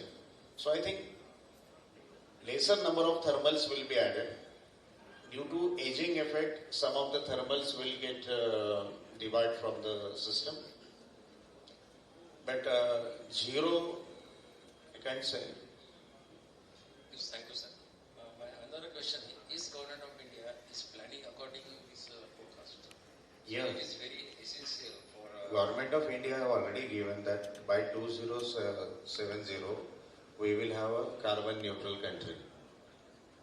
But in that case, sir, there is a scope of thermal... Carbon neutral means ऐसा thermal नहीं है असं नसतं. Carbon neutral. I got that. But is the 2070 there is a existence of thermal also? Yeah. Some. Thank you, sir. 40% they are expecting up to 2050 पर्यंत 40% पर्यंत राहू शकतं. आणि त्याच्यानंतर होईलच.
itself, it is possible to manage this what was the background to the supercritical and ultracritical thermal units by the PSP or battery storage. Is this any policy under discussion by Maharashtra? You mean to say that backing down should be avoided by using PSPs? PSP and battery storage. Battery storage. See, Especially for the supercritical and ultracritical. See, there is a thought process going on in CA. Some circulars were being issued and then it was taken back. That if you are getting backing down, you are free to sell that power during that period. If DISCOM is not required, suppose there is a backing down of 130 megawatt to your 500 megawatt unit. So 130 is not required by DISCOM right now. But you can produce 130 right now if you can sell the power in the exchange. But when the backing down is happening in the system, it means that there is no requirement to anybody in the system. हे त्याच्यावरनं clear होतं. म्हणून असं काही thought process नाहीये की आपण तिथे जाऊन आपण हे दुसऱ्या पद्धतीने काही करू शकू. दुसरं एक होतं की आरी बंडलिंग स्कीम एक त्यांनी आणली होती, रिन्युएबल एनर्जी बंडलिंग स्कीम. म्हणजे तुम्हाला आपल्याला समजा आता 1695 मेगावॉटचं टार्गेट आपल्याला दिलेलं आहे की 1695 मेगावॉटचे तुम्ही थर्मल लावा. डे पिरियड मध्ये समजा कंबाईन तुम्हाला ही द्यायची आहे डीसी, कंबाईन डीसी. म्हणजे समजा कोराडी 210चा एक युनिट आहे आणि त्याला आपण 15 मेगावॉटचं सोलर लावलेलं आहे आणि याला बंडलिंग म्हटलंय आपण. या बंडलिंग मध्ये काय होईल की ते 15 मेगावॉट जसे ऍड होतील, तुमची थर्मल डीसी तुम्ही कमी करायची, ते 15 मेगावॉट येतील. तोपर्यंत संध्याकाळी ती गेल्यानंतर मग तुमची रेग्युलर डीसी सुरू होईल. आणि या सगळ्यांचं टोटल म्हणजे तुमच्या थर्मलची टोटल आणि त्याच्यामध्ये 15 मेगावॉट ऍड केला, याची तुम्हाला कमर्शियल अवेलेबिलिटी मिळेल. So that you will not lose anything. At the same time your solar power will be also saleable to the discom without PPA. म्हणजे त्याच्यामध्ये हाच पीपीए वापरण्यात येईल. आणि याच्यामध्ये काही फायदा झाला म्हणजे सपोज तुमच्या कोराडीचे युनिट समजा 3 रुपये 80 पैशाने विकत आहे आणि तुमची थर्मल जनरेशन ही 3 रुपयाने झालेली असेल, ते 380 मायनस 310 याच्यातला जो प्रॉफिट असेल तो डिस्कॉमला आणि महाजेनकोला हा 50-50 शेअरिंग बेसिसवरती राहील. म्हणजे दोघांचाही त्याच्यामध्ये फायदा होतोय. This is RE bundling and which is been I think well mention in your new RE policy also. Regarding talking about joint venture and taking the meetings, certainly I will give assurance to you, Pandey साहब, कि हम तैयार हैं.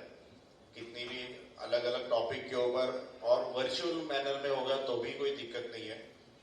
ज्यावेळेस आपण फोरमला जातो आता nowadays what is happening की आपण NTPC we have started one company with NTPC green. Already company start झाली, जेबी झाली, कंपनी रजिस्टर झाली, त्याच्यावरती डायरेक्टर्स अपॉइंट झाले. 2500 megawatt of ground mounted solar with NTPC green in the state of Maharashtra. पहिला project आपला धुळ्यामध्ये जागा final झालेली, कनेक्टिव्हिटी मिळालेली आहे. We are going ahead. 2500 megawatt आपण पुढच्या 2 वर्षात करणार आहोत एनटीपीसी सोबत. It's a 50-50 partnership. We are going ahead with the PSP as we are masters in thermal. But the PSP is very new to us. Although we are running one of the bigger station in the state right now to Ghatgar, but it was built by the WRD. आपल्याला त्याच्याकडे skill ऑपरेशनचे आहेत. We are going ahead with SJVN with 5149 partnership. Already MOU signed. Already we received a GR from Government of Maharashtra. 3300 megawatt आपण त्यांच्यासोबत करतोय SJVN सोबत, की सतलज जलविद्युत निगम limited जी hydro मधली सगळ्यात मोठी कंपनी आहे. त्यानंतर आपण आलेलो आहोत टीएचडीसी सोबत.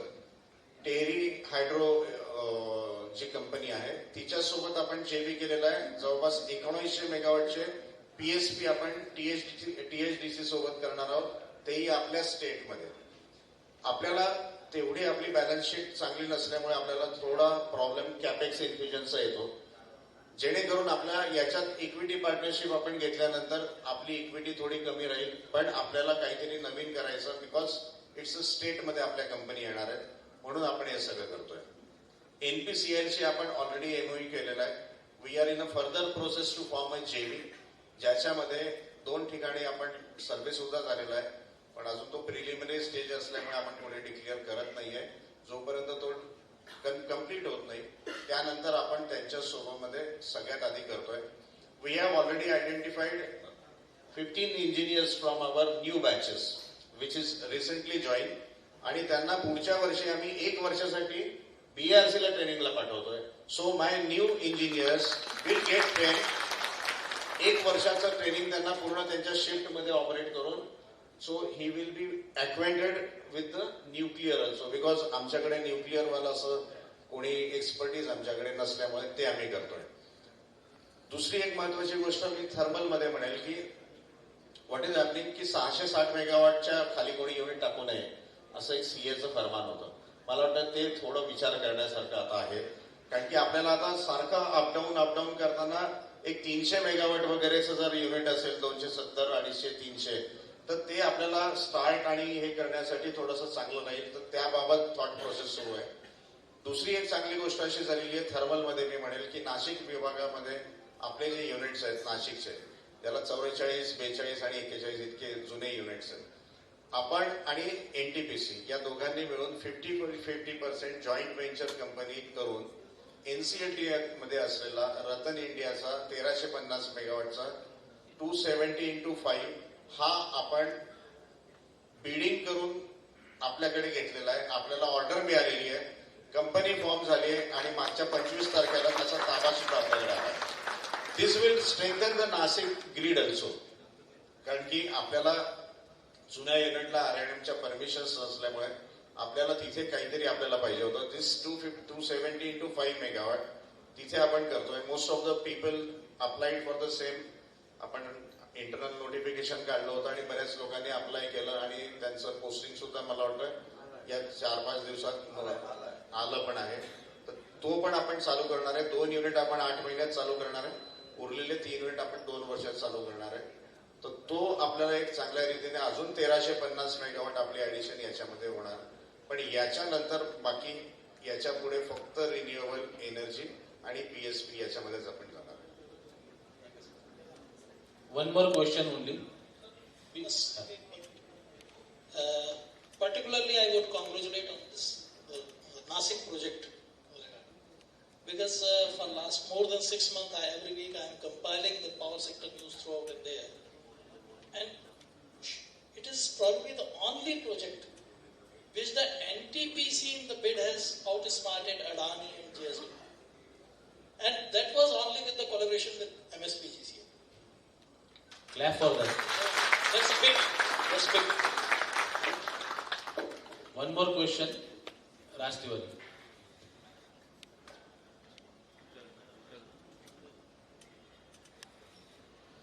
Good afternoon, sir. My question is to Banquet, sir. What regulatory reforms or market mechanisms can be adopted to ensure that decarbonization strengthens rather it marginalize the state chambers?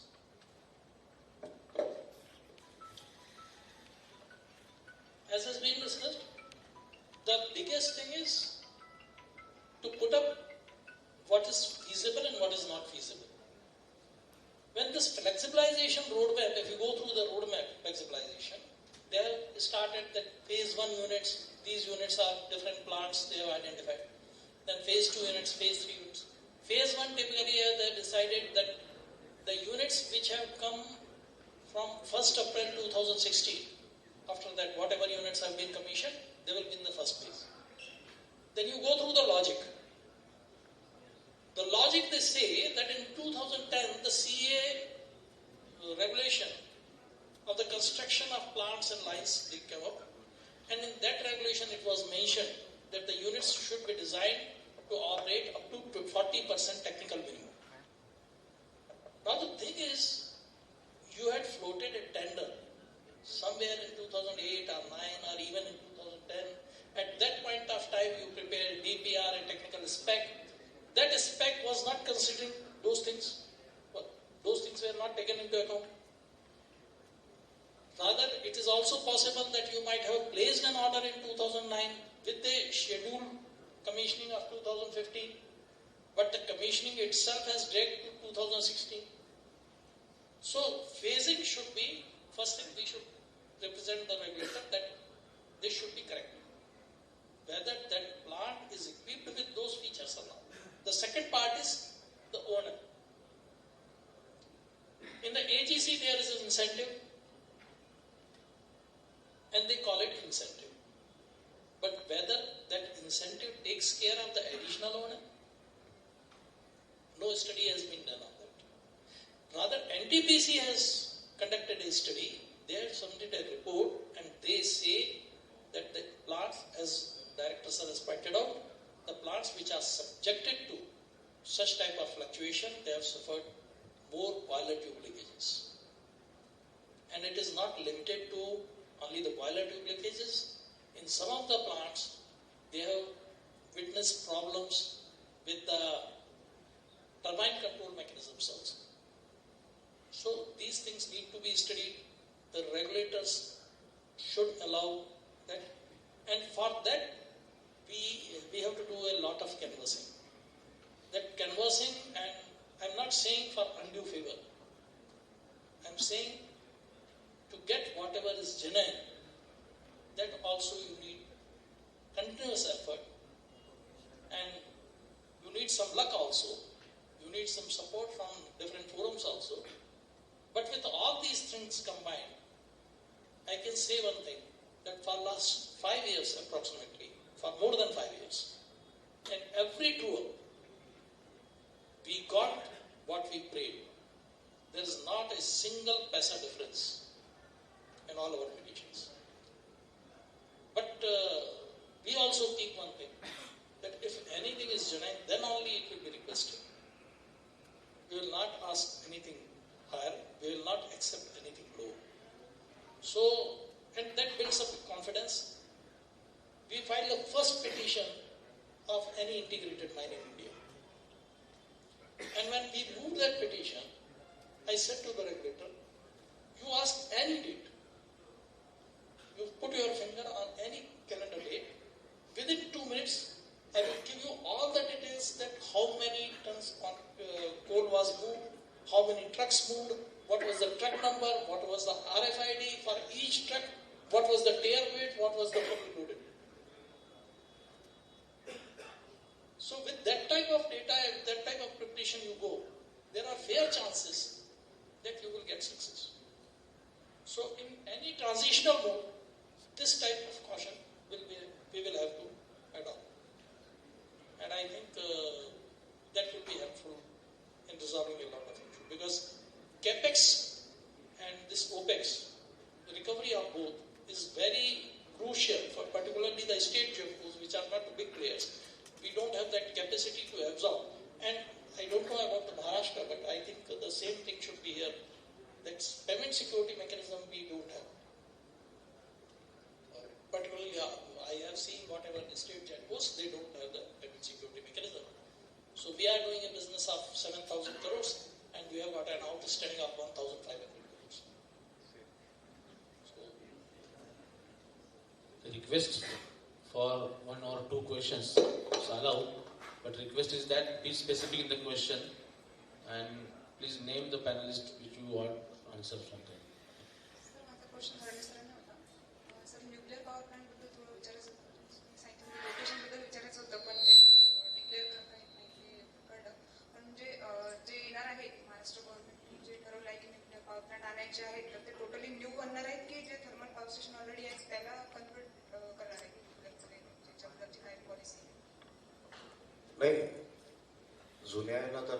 जुन्या थर्मलच्या ठिकाणी nuclear येऊ शकत नाही. कारण की nuclear power सेक्टरमध्ये जिथे nuclear reactor असतं त्याचा एक झोन करावा लागतो की त्या झोनमध्ये एक रेडियस असतं 1 किलोमीटर 1.5 किलोमीटर. त्या रेडियसमध्ये तुम्हाला दुसरं काही कन्स्ट्रक्शन किंवा कुठलीही ॲक्टिव्हिटी तिथे चालत नाही. तर असे झोन काही आपल्या थर्मल पॉवर स्टेशनमध्ये नाही आहे. या झोनसाठी आपल्याला कुठेतरी दूर जावं लागेल. त्याच्यानंतर सेकंड रिक्वायरमेंट असते तिथे वॉटर बॉडी जवळ पाहिजे कुठेतरी.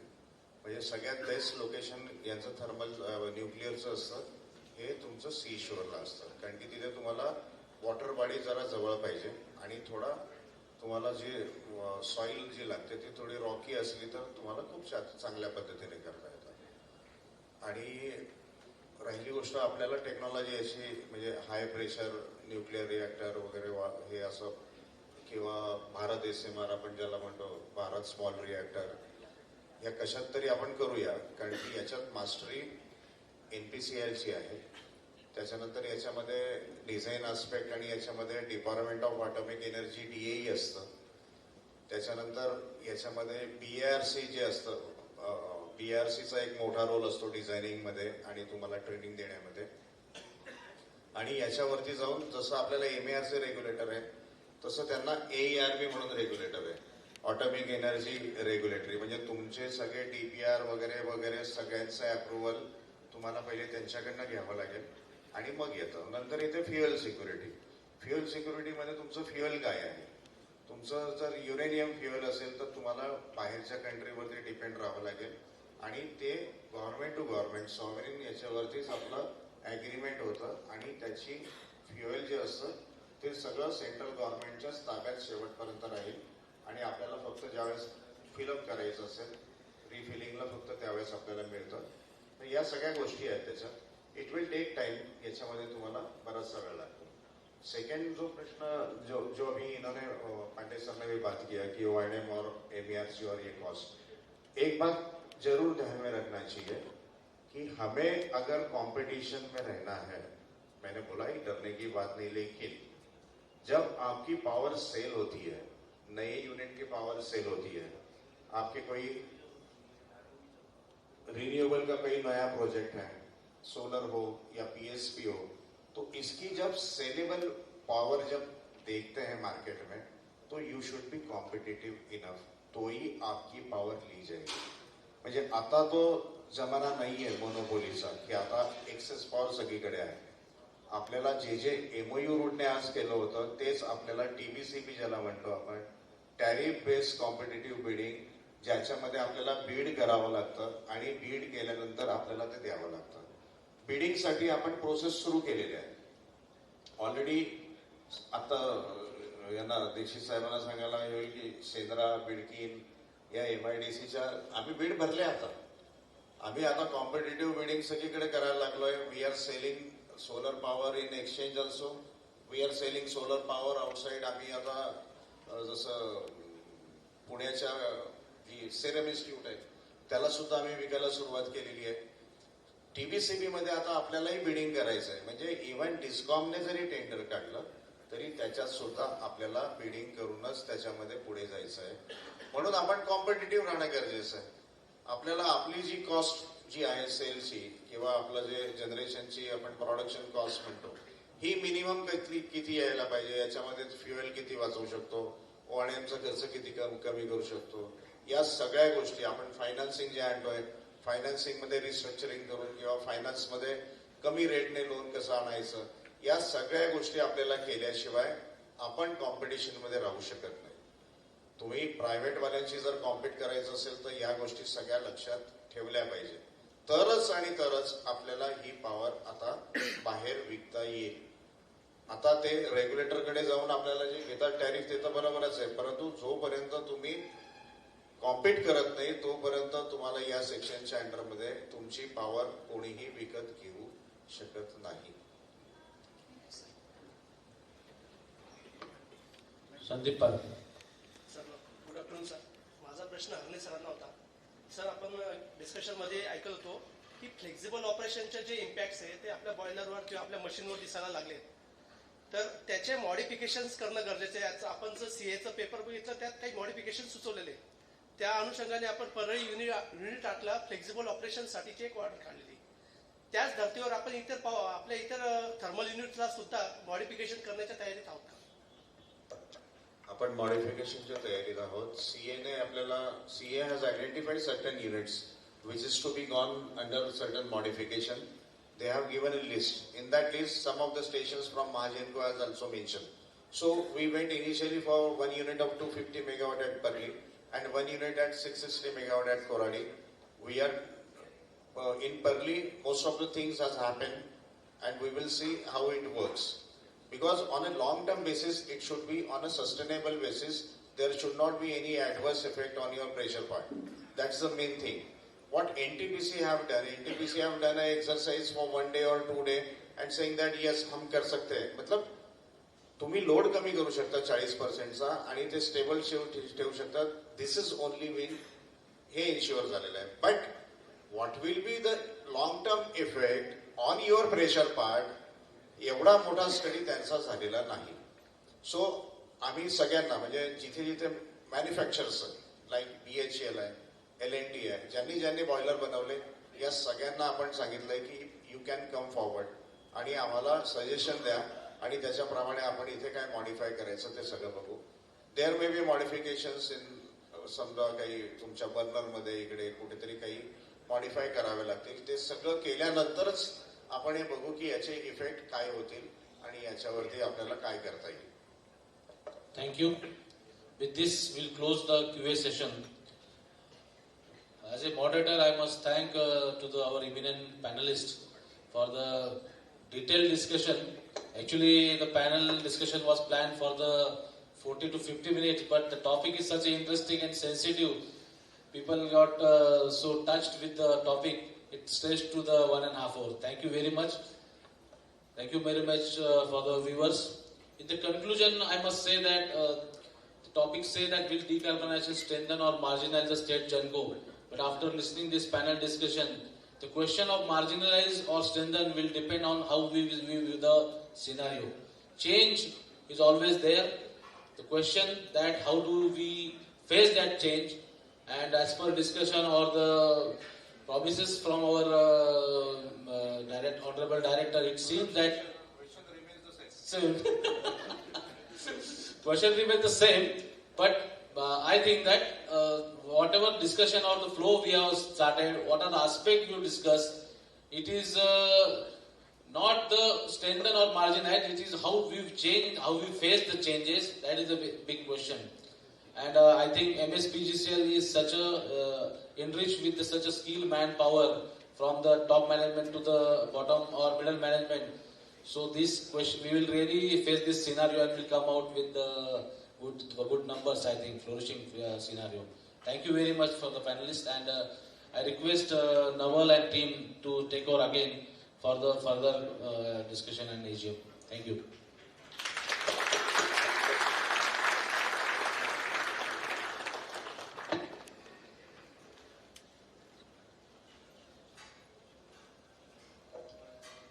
We thank you, esteemed panelists and our moderator, for sharing their expertise and awakening techno-commercial session on challenges in power sector.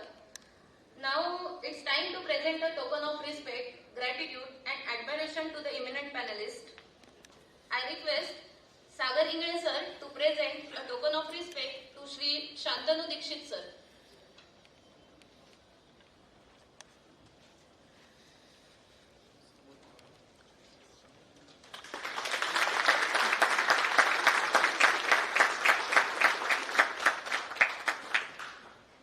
I request Pawan Kumar Khatte sir to present token of gratitude to Shri Vinay Kumar Pandey sir.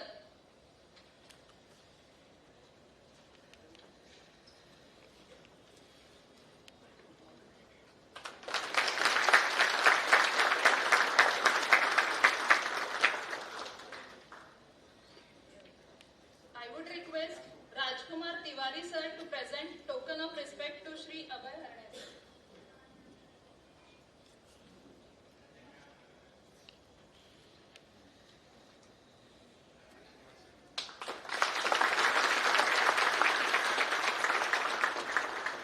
I would like to request Nitin Mohad sir to present token of appreciation to Suyog Sute sir.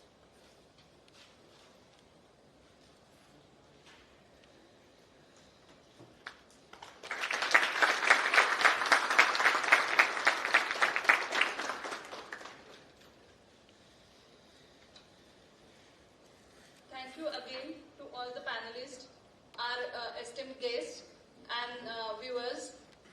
After this, we'll be taking a short refreshment break and we'll continue with the AGM.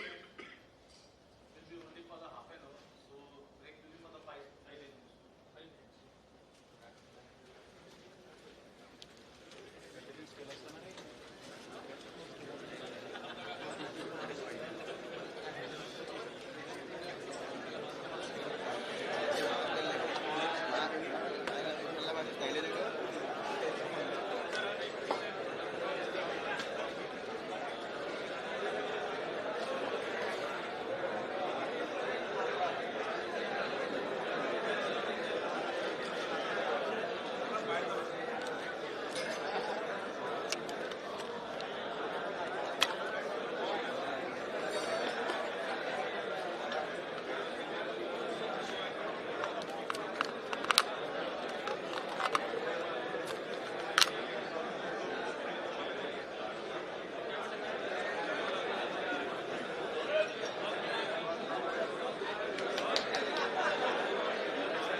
सांगितलं होतं sir 5 मिनिटाचा.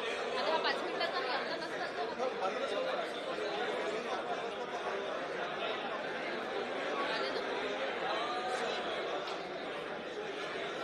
सब खाना खाने बैठे त्यांना बाहेर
आमची माणसं. I request all the members to please be seated. We'll be continuing with the program in a short time.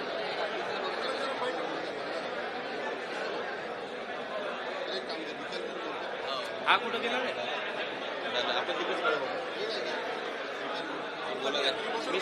Hello, सगळ्यांना विनंती, सगळ्यांनी बसून घ्या, सगळ्यांनी पटकन. Hello, all division office बेअरर्स,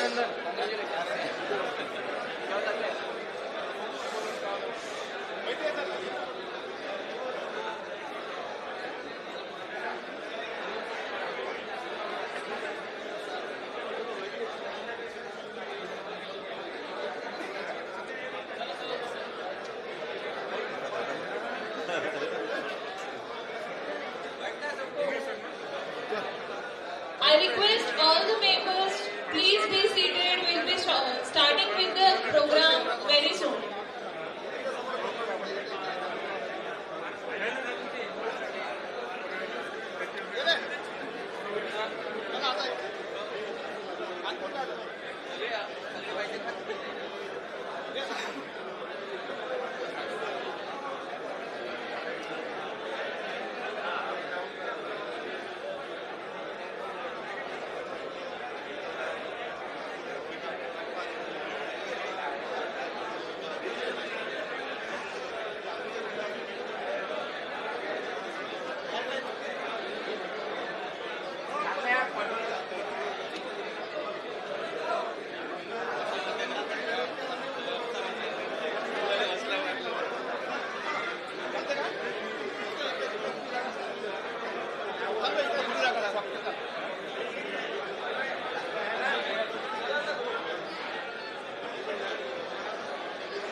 Hello, hello. All dignitaries are requested please be seated. As early as AGM completed, within 13 to 15 minutes, we will start our lunch break. All esteems are requested to please be seated. We will start AGM as fast, so all are requested to please be seated.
सगळ्यांनी please बसून जा. We are starting with the program very soon.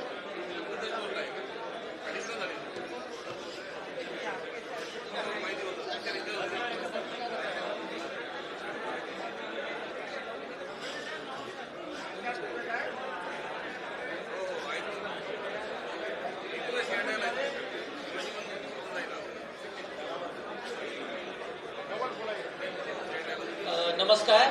सर्वांना विनंती आहे की सर्वांनी आपल्या जागेवरती स्थानापन्न व्हावं.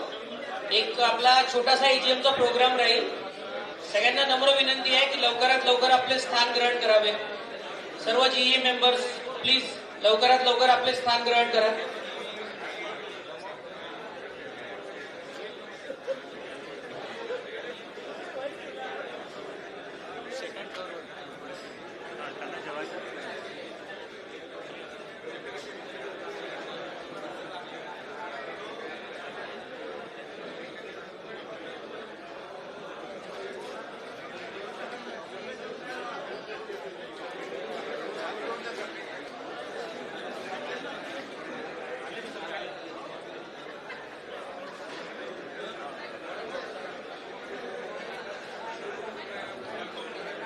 Good afternoon, everyone.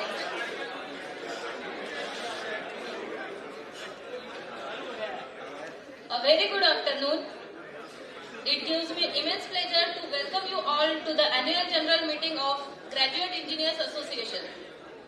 This AGM is not just a meeting, but a platform to share ideas, strengthen unity, and shape the future of our organization. May I humbly request to our esteemed guests to kindly grace the stage and take their seat. I invite President of Graduate Engineers Association, Mr. Sheetal Manjari sir, to please come and take their seat on stage.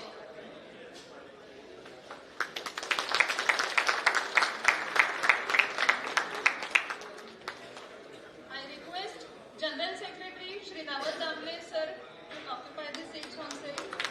I request Working President Shri Raj Tiwari sir.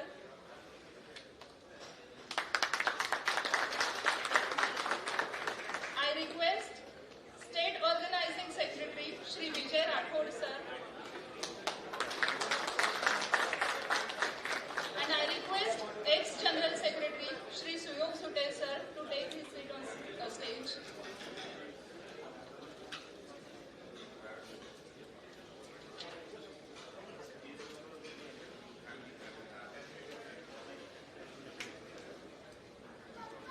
It is a moment of honor and gratitude as we felicitate our distinguished dignitaries whose presence adds great value to the occasion.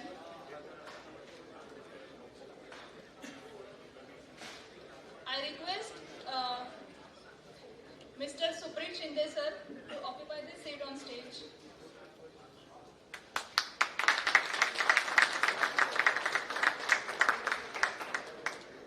It is time to honor our guests.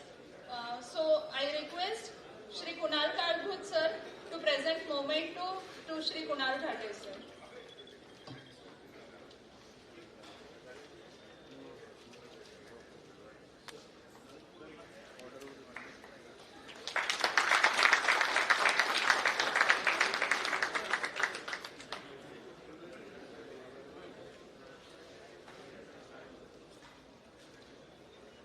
I request Shri Vishal Mullewar sir to present token to Mohan Sharma sir.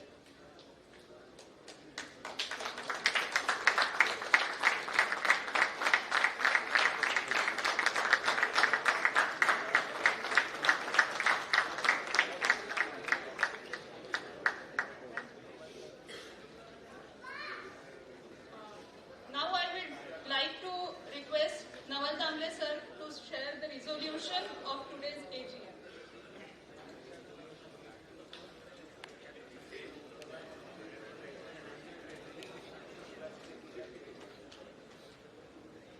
Good afternoon. Respected senior officials, distinguished guests, all my fellow engineers and members of GE. Today, I stand before you with a deep sense of responsibility and pride that I have to now work as a General Secretary GE. It is a big responsibility in a way that the way the power sector is evolving, the way Mahagenco is transforming from only thermal to green to renewable to nuclear, and various challenges are there. And all these challenges, GEA has always been at the forefront in trying to make these challenges look easy for Mahagenco. So, as a General Secretary, I would like to say that all GEA members go hand in hand with the latest innovations, latest technologies in such a way that we take pride in having our organization at maximum profit, at maximum performance, and trying hard to achieve all the MERC and all other regulatory parameters. I take pride in saying that GEA is the only association in Mahagenco having 10 divisions, having 1,000 plus graduate engineers, and having a Play Store app through which all the activities of associations are being regulated. We have a Twitter account, we have an Instagram account, and over the years, the association has transformed from a small tree to a big tree now. And all our members are always in the place that they want that maximum potential of all the technocrats is explored in such a way that our association plays a big role in development of Mahagenco. As an association, it is our primary responsibility to regulate all the interests of our members, to have our members at par with all the central state boards, so that our members get maximum benefits that can be given. And I actually try and say to all members that unity is our strength. United we are, the more impact we can create. 1,000 is a good number, but I will request all my fellow engineers that we can also go from 1,000 to 1,500 also. It is our responsibility that as a GEA, we take pride in our association, my pride. लहरों से डरकर नौका पार नहीं होती, लहरों से डरकर नौका पार नहीं होती, कोशिश करने वालों की कभी हार नहीं होती.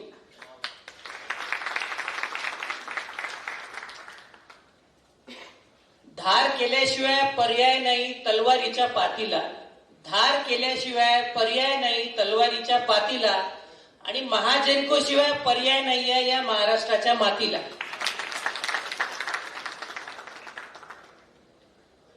आम्ही महाजेनकोचे अभियंते ऊर्जेचे खरे शिल्पकार, आम्ही महाजनकोचे अभियंते, ऊर्जेचे खरे शिल्पकार, रात्रंदिवस झटत राहून उजळतो देशाचा प्रत्येक दरबार. बॉयलरची उष्णता, टर्बाईनची ती वेगवान चाल, बॉयलरची उष्णता, टर्बाईनची ती वेगवान चाल, प्रत्येक स्पंदनात आमच्या जबाबदारीचा जाज्वल्य जाड. जनरेटरच्या गर्जनेत आमची ओळख घडत जाते, जनरेटरच्या गर्जनेत आमची ओळख घडत जाते. प्रत्येक मेगावॅट सोबत देशाचं स्वप्न उजळत राहते. राख, धुरा आणि कष्टांमध्येही जो हसत राहतो, राख, धुरा आणि कष्टांमध्येही जो हसत राहतो, तोच खरा महाजनकोचा अभियंता बनवतो. जीए सोबत एकजुटीने नवी दिशा आपण देऊ, जीए सोबत एकजुटीने नवी दिशा आपण देऊ. ज्ञान, एकता आणि कर्तृत्वाने नवे नवे शिखर गाठू. न थांबणार न झुकणार हा निर्धार आपला ठाम, न थांबणार न झुकणार हा निर्धार आपला ठाम. प्रत्येक घर उजळवणे हेच आमचे पवित्र काम, प्रत्येक घर उजळवणे हेच आमचे पवित्र काम. धन्यवाद.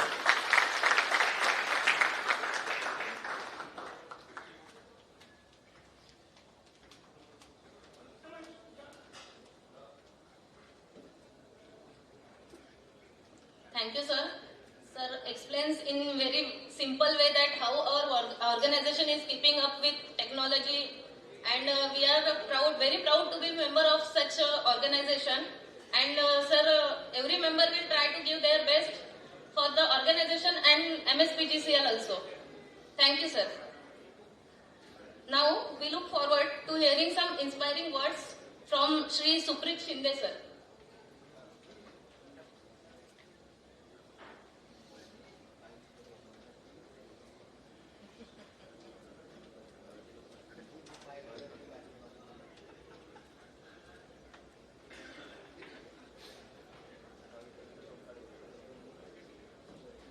आजचे कार्यक्रमाचे अध्यक्ष जुटे साहेब, नवीन जीएची बॉडी तसेच एक्स जीएचे body members, Mohan Sharma sir आणि माझे मित्र.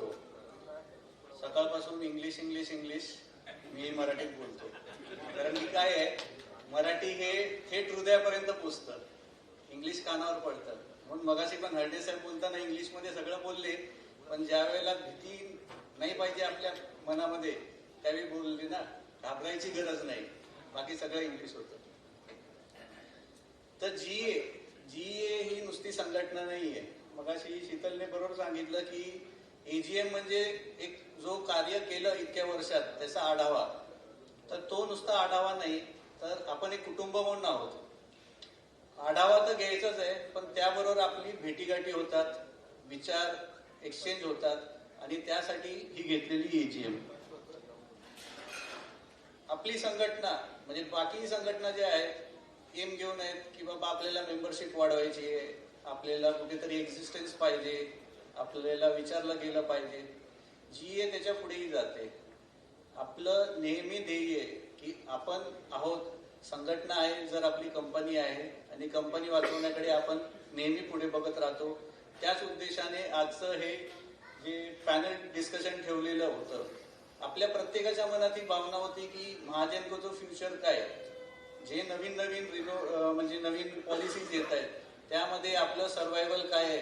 बरीच लोक ज्या वेळेला म्हणजे बाहेर भेटतात त्यावेळी विचारतात की आपली रिटायरमेंट होईल की नाही, आपल्या कंपनीचा व्ह्यू काय राहील. तर हे प्रश्नाचं उत्तर कुठेतरी सगळ्यांना मिळावं त्यासाठी हे डिस्कशन टॉपिक ठेवलं होतं. आणि आता जे पॅनलिस्ट होते या सेक्टरमधले खूपच एक्सपिरियन्स पर्सन होते, त्यांच्याकडून ज्यावेळी ऐकलं त्यावेळेला आता कुठेही मनात शंका कुशंका ठेवायची गरज नाही. आपली कंपनी ही राईट ट्रॅकवर चाललेली आहे. आपण डायव्हर्सिफाईड पोर्टफोलिओ ठेवतोय, नुसतं कार्बन नाही तर न्यूक्लिअरमध्ये, त्यानंतर हायड्रोमध्ये, सोलारमध्ये सगळीकडे आपण एक्सपान्शनमध्ये आपण प्रयत्नशील आहोत. आता जीए बऱ्याचदा स्ट्राईक मध्ये राहत नाही हा कळीचा मुद्दा राहतो. बरेचसे मेंबर्स आपल्याला विचारत राहतात. बऱ्याचदा आपण सांगितलेलं आहे की जीए नेहमी नेगोसिएशन्सवर विश्वास ठेवते, स्ट्राईकवर नाही. नेगोसिएशन चालू असतात आणि नेगोसिएशन मधून उत्तर शोधायचा आपण प्रयत्न करत असतो. आणि कुठेतरी डेडलॉक असेल तर आपण त्या स्ट्राईकमध्ये जातो. आणि आपण जातच नाही अशातलं नाही. मागे ज्या वेळेला आपल्या कंपनीची पॉलिसी किंवा वातावरण असं निर्माण झालं की आपल्या कंपनीलाच धोका होतोय, तर त्या दोन्ही वेळेला आपण स्ट्राईकमध्ये होतो. तर त्यामुळे आपल्या मनातून हे काढून टाका की GA स्ट्राईकमध्ये का नाही. आपल्या जे नवीन ऑफिस बेरर्स सुद्धा आहेत त्यांच्यावर सगळ्या डिव्हिजन बॉडीजचा विश्वास पाहिजे. ते त्यांच्या पाठीशी उभे राहिले पाहिजेत. त्यांना बरोबर कळत असतं कुठल्या वेळेला आपण कुठले डिसिजन्स घ्यावे. तर ह्या द्वारे मी सगळ्यांना अपील करतो की यापुढे सुद्धा ही जी नवीन बॉडी ज्या ज्या वेळेला डिसिजन्स राहील त्यांना प्रश्न न विचारता त्यांच्या पाठीशी फुल फोर्सने आपल्याला उभं राहायचंय. आता राहता राहिला विषय नेगोसिएशन्स मध्ये बऱ्याचदा विषय येतो की बाबा काय मग मिळवतो काय. बऱ्याचदा बाकीची संघटनाही आपल्याला बोलतात किंवा आपले मेंबर सुद्धा विचारतात की जर स्ट्राईक मध्ये जाणार नाही तर आपण मिळवणार काय. तर ह्या ज्या कार्यकाळात म्हणजे जुटे साहेब, मी तीर्थगिरीकर साहेब त्यावेळेला होते तेव्हापासून बॉडीमध्ये आहे. तर त्या वेळेपासून आपण चर्चेमधून काय मिळवलंय, तर आपण मिळवला फॅक्टरी अलाउन्स, आपण मिळवलं group term insurance policy. Mediclaim policy ही चालू तर झाली पण मध्यंतरी बंद होण्याच्या मार्गावर होती. आणि त्याचा मुद्दा हा होता की कंपनी सांगत होती की आम्हाला हे प्रीमियम भरणं परवडणार नाही.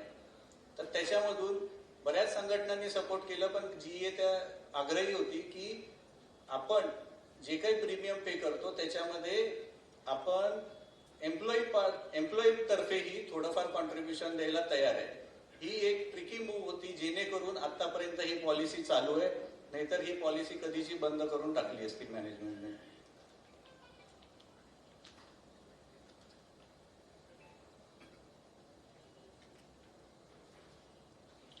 आपल्या संघटनेचं वैशिष्ट्य, आपले ऑफिस बेरर्स ड्युटी करून तिथे जात असतात. त्यामुळे जे आम्ही पण बऱ्याचदा फेस केलं की रात्री अपरात्री फोन बिन केले जातात किंवा काय, तर ते एक सगळ्यांना अपील आहे तसं काही करू नका. दिवसाचे फोन करा. तो कसं असतं 3 रोल प्ले करावे लागतात आपल्या ऑफिस बेरर्सला. एक असतं आपलं जे प्रोफेशनल लाईफ आहे, दुसरं असतं युनियनचे काम करणं आणि तिसरं असतं पर्सनल लाईफ. तर ते सगळ्यांना अपील आहे एक टायमिंग मध्ये दिवसातच जास्त करून फोन करत जावा.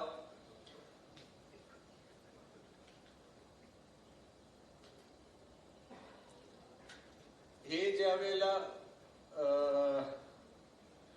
बॉडीमध्ये ज्या वेळेला तीर्थगिरीकर साहेबांनी सांगितलं की तुला काम करायचंय, त्यानंतर एक थोडी भीती आलेली कारण की डिव्हिजन लेवलला तर कधी काम केलेलं नव्हतं. डायरेक्ट आपलं त्यांनी सांगितलं नाही मला वाटतं तुझ्यात पोटेन्शियल आहे, तुला करायचंय. आणि जे आज थोडंफार आम्ही GA साठी योगदान देऊ शकलो त्याचा मोठा वाटा 2 लोकांना आहे. 2 लोकांमुळे मला हे थोडंफार काम करता आलं. ते म्हणजे मेटे साहेब आणि तीर्थगिरीकर साहेब. नेहमी त्यांचं गायडन्स हा आम्हाला राहिला.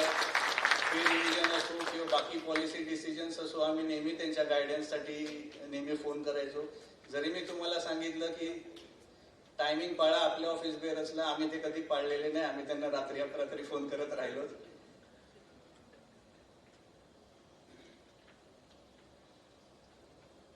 GA चे पिलर्स काय आहेत? GA जी आता उभी आहे ती काही गोष्टींवर उभी आहे.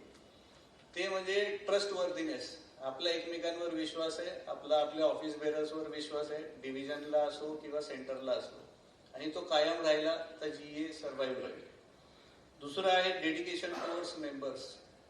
आपण नेहमी आपल्या मेंबर्ससाठी काम करतो. आपल्या पर्सनल गेन आपण विचार करत नाही. आपल्याला जे काही अचीव्ह करायचंय आपण असं विचार करतो की आपले मेंबर्स आपल्या पाठीशी राहायला पाहिजेत, त्यासाठी आपण त्यांची कामं केली पाहिजेत. आपल्याकडे कधीही कुठलाही ऑफिस बेरर म्हणजे कोणतरी मोठा नेता आहे असं आपण कधीही वागत नाही. आपण मिळून मिसळून काम करत असतो.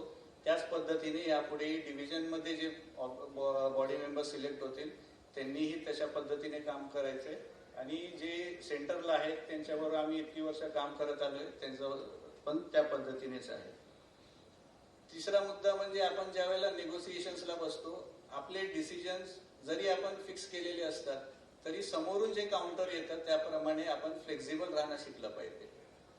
ते जर राहिलो तर कुठेतरी आपल्याला नेहमी विचारणा होत राहील. नाहीतर आपण म्हणजे आपले जुने जे ऑफिस बेअरर्स आहेत किंवा शर्माजी पण आहेत त्यांनी बघितलेलं आहे की बोलणं ही एक भाग राहतो आणि विचार करून बोलणं हा एक भाग राहतो. तर ज्या वेळेला आपण नेगोसिएशन्सला वगैरे जातो त्यावेळेला आपण काय बोलतोय, कोणाशी बोलतोय, कशा पद्धतीने बोलतोय ह्याचं भान ठेवून आपण बोललं पाहिजे. त्यानंतर एंडिंगसाठी मी एक बोलतो, एक वर्कशॉप आम्ही अटेंड केलेलं मागे. त्याच्यामध्ये जसं आपण बऱ्याचदा मॅनेजमेंटचे लोकांना नावं ठेवतो, ही व्यक्ती अशी आहे, ती व्यक्ती तशी आहे, ही व्यक्ती अजून वेगळ्या पद्धतीने, तसं मॅनेजमेंटने पण सांगितलं की लीडर्स हे 3 प्रकारचे असतात. तर आपण ठरवायचं आपण कुठल्या प्रकारचं. तर माझ्याबरोबर त्यावेळी जुटे साहेब होते आणि तिवारी साहेब होते, त्यांनी हे ऐकलेलं आहे. तर त्यांनी डिस्क्राईब केलेलं लीडर हे 3 प्रकारचे. एक आहे रूपचंद. रूपचंद म्हणजे ज्याला फोटो काढायला आवडतो, काही असो तो फोटोसाठी उभा राहणार, काम करेल नाही करेल माहित नाही पण फोटोला उभा राहील. दुसरा असतोय रायचंद. तो फक्त राय देत राहणार स्वतःची, असं केलं पाहिजे, तसं केलं पाहिजे, ह्याव केलं पाहिजे, त्याव केलं पाहिजे, बाकी आउटपुटसाठी काय नाही. तिसरा असतो करमचंद, जो ऍक्च्युअल मध्ये काम करतो आणि ज्या गोष्टींना तो लीड करतोय, संघटना असो ऑर्गनायझेशन असो, त्याला तो पुढे घेऊन जातो. तर आपल्याला आपल्या संघटनेची पहिल्यापासून सवय आहे, आपल्याकडे सगळे करमचंद आहेत आणि तीच लिगसी ही पुढे मेंटेन करतील हे बोलून मी सांगतो. जय श्री जय महाराष्ट्र. Long live India.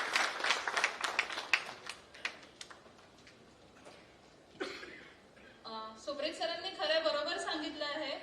कुटुंब हा शब्द उच्चारला की एक वेगळा जिव्हाळा निर्माण होतो आणि हा जिव्हाळा आपल्या असोसिएशन बद्दलचा, महाजनको बद्दलचा आणि जीएची कुटुंब संख्या सतत वाढत जावी अशीच मी आशा करते.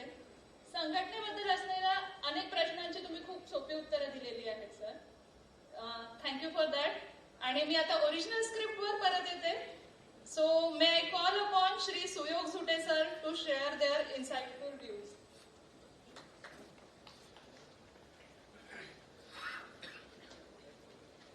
डायसवर उपस्थित असलेले माझे सगळे मित्र, प्राईम ऑफिस बेअरर्स, समोर उपस्थित असलेले आधारजी, भाईजी, मेटे साहेब, तीर्थगिरी साहेब, शेटे साहेब, मुंडावर साहेब, दुधाने साहेब आणि माझ्या सगळ्या ग्रॅज्युएट असोसिएशनच्या मित्रांनो, गेले 10 वर्ष मी जनरल सेक्रेटरी होतो ग्रॅज्युएट असोसिएशनचा.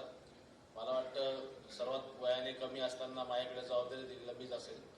आणि दुसरी गोष्ट म्हणजे अनपेक्षितपणे गळ्यात पडलेली माळ असेल कदाचित, कारण राणी लक्ष्मीबाईचा तो दिवस आठवतो मला. तीर्थगिरी साहेब मला घ्यायला आले होते रेल्वे स्टेशनला. तेव्हाही मला माहित नव्हतं की मला घ्यायला का आले. मी आपली मीटिंग अटेंड करायचं म्हणून आलो होतो. पाठीवर बॅग बिग लावून बसलो. मीटिंग चालू झाली आणि त्याच्यानंतर सगळ्या डिव्हिजननी प्रस्ताव आणला की जनरल सेक्रेटरी आता तीर्थगिरीकर साहेब नाही आहेत, राहणार नाही आहेत. त्यांनी सांगितलेलं आहे पे रिव्हिजन झालंय, आता आम्हाला असं व्यक्ती पे रिव्हिजनसाठी जनरल सेक्रेटरी पाहिजे. आणि त्यावेळेस मला सुद्धा तो शॉक होता. परंतु तीर्थगिरीकर साहेबांनी सांगितलं की तू करू शकतो, तुला काय लागेल मदत आम्ही करू, तू बिंदास घे, काय प्रॉब्लेम नाही. ती मीटिंग मला अजून चांगली आठवली. संध्याकाळ होती, सगळेजणांनाही असं वाटलं की हे करतील का नाही. परंतु त्यानंतरची बॉडी माझ्याकडे दिली आणि एक एक काम आपण चालू करून टाकलं. गेले 10 वर्ष मित्रांनो असोसिएशनमध्ये आपण वेगवेगळे बदल घडून आणले आणि ते तुम्हाला व्हिजिबल आहेत, दिसत आहेत सगळे. क्वांटिटेटिव्ह आणि क्वालिटेटिव्ह दोन्ही प्रकारचे बदल आपल्याकडे येत होत गेले. सगळ्या डिव्हिजनमध्ये आपले ऑफिस बेअर आता स्वतःहून सांगतात की आम्ही जीएचे ऑफिस बेअर आहोत. नाहीतर परिस्थिती अशी होती की जीएचे ऑफिस बेअर व्हायला लोक थोडे घाबरायचे की बाहेर व्हायचं की नाही, मग याला उभं कर, त्याला उभं कर. आज स्वतःहून होतं. काही ठिकाणी आपले मध्यंतरी इलेक्शन झाले ऑफिस बेअर होण्यासाठी. माझ्या दृष्टिकोनातून ती सकारात्मक बाब होती. वादविवाद हा स्वतंत्र बुद्धिमत्तेचा द्योतक आहे आणि ग्रॅज्युएट इंजिनियर जेव्हा तुम्ही स्वतःला म्हणता तेव्हा तुमच्याकडे स्वतंत्र बुद्धिमत्ता पाहिजेच. त्यामुळे वादविवाद झाले, याच्यात काही कोणाला वाटलं असेल की अरे आपण कोणत्या चुकीच्या दिशेने निघालो एका वगैरे वगैरे, तर मला त्यातलं काही वाईट वाटलं नाही. उलटा ते विवाद कसे मिटवायचे याचं मेकॅनिझम आपल्याकडे डेव्हलप झालं आणि कालांतराने अशी जर असोसिएशन वाढत गेली तर ते होतील, ते मिटतील आणि असोसिएशन पुढे जाईल. हा मोठो आपल्याकडे असला पाहिजे. तर ते सुद्धा आपल्याकडे एक्झाम्पल होतं. गेल्या 10 वर्षामध्ये मी माझ्या टेन्युअरमध्ये 2 पे रिव्हिजन झाले. एक विथ डीए मर्जिंग होतं, एक विदाउट डीए मर्जिंग होतं.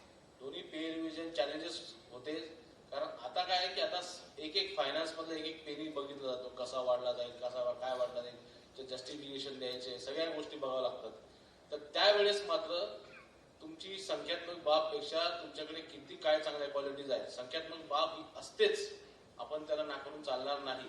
कारण शेवटी ती एक पॉवर आहे तुमच्याकडे जेव्हा तुम्ही मॅनेजमेंट समोर बसता त्यावेळेस. पण ते केवळ तेवढंच सफिशियंट आहे का नाही, तर तुमच्याकडे चांगली क्वालिटेटिव्ह बाब म्हणजे चांगला तुमच्याकडे मुद्दे पाहिजे. तुम्ही कोणत्या मुद्द्यावरती कसं बोलता, संख्यात्मक मांडणी कशी करता, या सगळ्या गोष्टी मला दोन्ही पे रिव्हिजन मिळाला, विशेषतः डीए मर्जिंगच्या वेळेस. कारण डीए मर्जिंगच्या वेळेस there was lot of conflict between the associations की बाबा नेमके डीए मर्ज कसा होतो, काय होतो. आणि ते आम्ही आणि सुदैवाने त्यावेळेस डायरेक्टर फायनान्स जे के श्रीनिवासन होते की ज्यांना डीए मर्जिंगच्या सगळ्या गोष्टी परफेक्ट माहिती होत्या. त्यामुळे तिथे जीएला थोडी लीड मिळाली. आणि मी तुम्हाला सांगू इच्छितो की आपल्याकडे जरी एमएससीबी मध्ये भरपूर असोसिएशन असलं, पण अजूनही असं वातावरण आहे की जिथे तुम्ही चांगली मांडणी करत असाल तर तिथे वयाचा मुलाचा पाळला जात नाही, तुमच्याजवळ किती लोक आहेत त्याचा मुलाचा पाळला जात नाही. तुम्ही जर चांगली मांडणी करत असाल आणि त्याच्यामध्ये कंपन्यांचं हित असेल तर तुम्हाला ती मांडणी करण्यामध्ये कोणी रोखत नाही. म्हणजे मला चांगलं आठवतं की शर्माजी इथे बसले म्हणून तसं मी नेहमीच्या प्लॅटफॉर्मवर सांगतो, डीए मर्जिंगच्या वेळेस जेव्हा फायनल डिसिजन घ्यायचा होता तेव्हा आम्ही 3 जणांनी घेतला होता. शर्माजींना आठवत असेल की सुनील जगताप, मी आणि शर्माजी थांबायचं का. म्हटलं हे सर आपण थांबायला पाहिजे, तुझं बर्डन काय. आणि सुप्रीच्या हातात लॅपटॉप होता आणि आदरणीय मंत्री बावनकुळे साहेब आमच्या तिघांकडे बघत होते की यांचं काय चाललंय बघ. जेव्हा आम्ही शर्माजींना काय सांगितलं की आपण थांबायचं आता, हे आपण डिक्लेअर करायला हरकत नाही, तेव्हा आमचे कॅल्क्युलेशन लॅपटॉपवरती दाखवले. म्हणजे आमचा बॅकअप होता, डिक्लेरेशन त्यांनी केलं. तर सांगायचं तात्पर्य असं की ती बाब सगळ्या असोसिएशन सगळ्यांना माहिती आहे की जीएची ह्या सगळ्या पार्श्वभूमीमध्ये भूमिका काय आहे आणि त्या भूमिकेचं वजन किती आहे. त्यामुळे आणि ते वजन असण्याचं मूळ कारण आहे तुमच्याकडे इंटेलेक्च्युअल स्ट्रॉंग, तुमच्याकडे इंटेलेक्च्युअल इक्विटी चांगली आहे.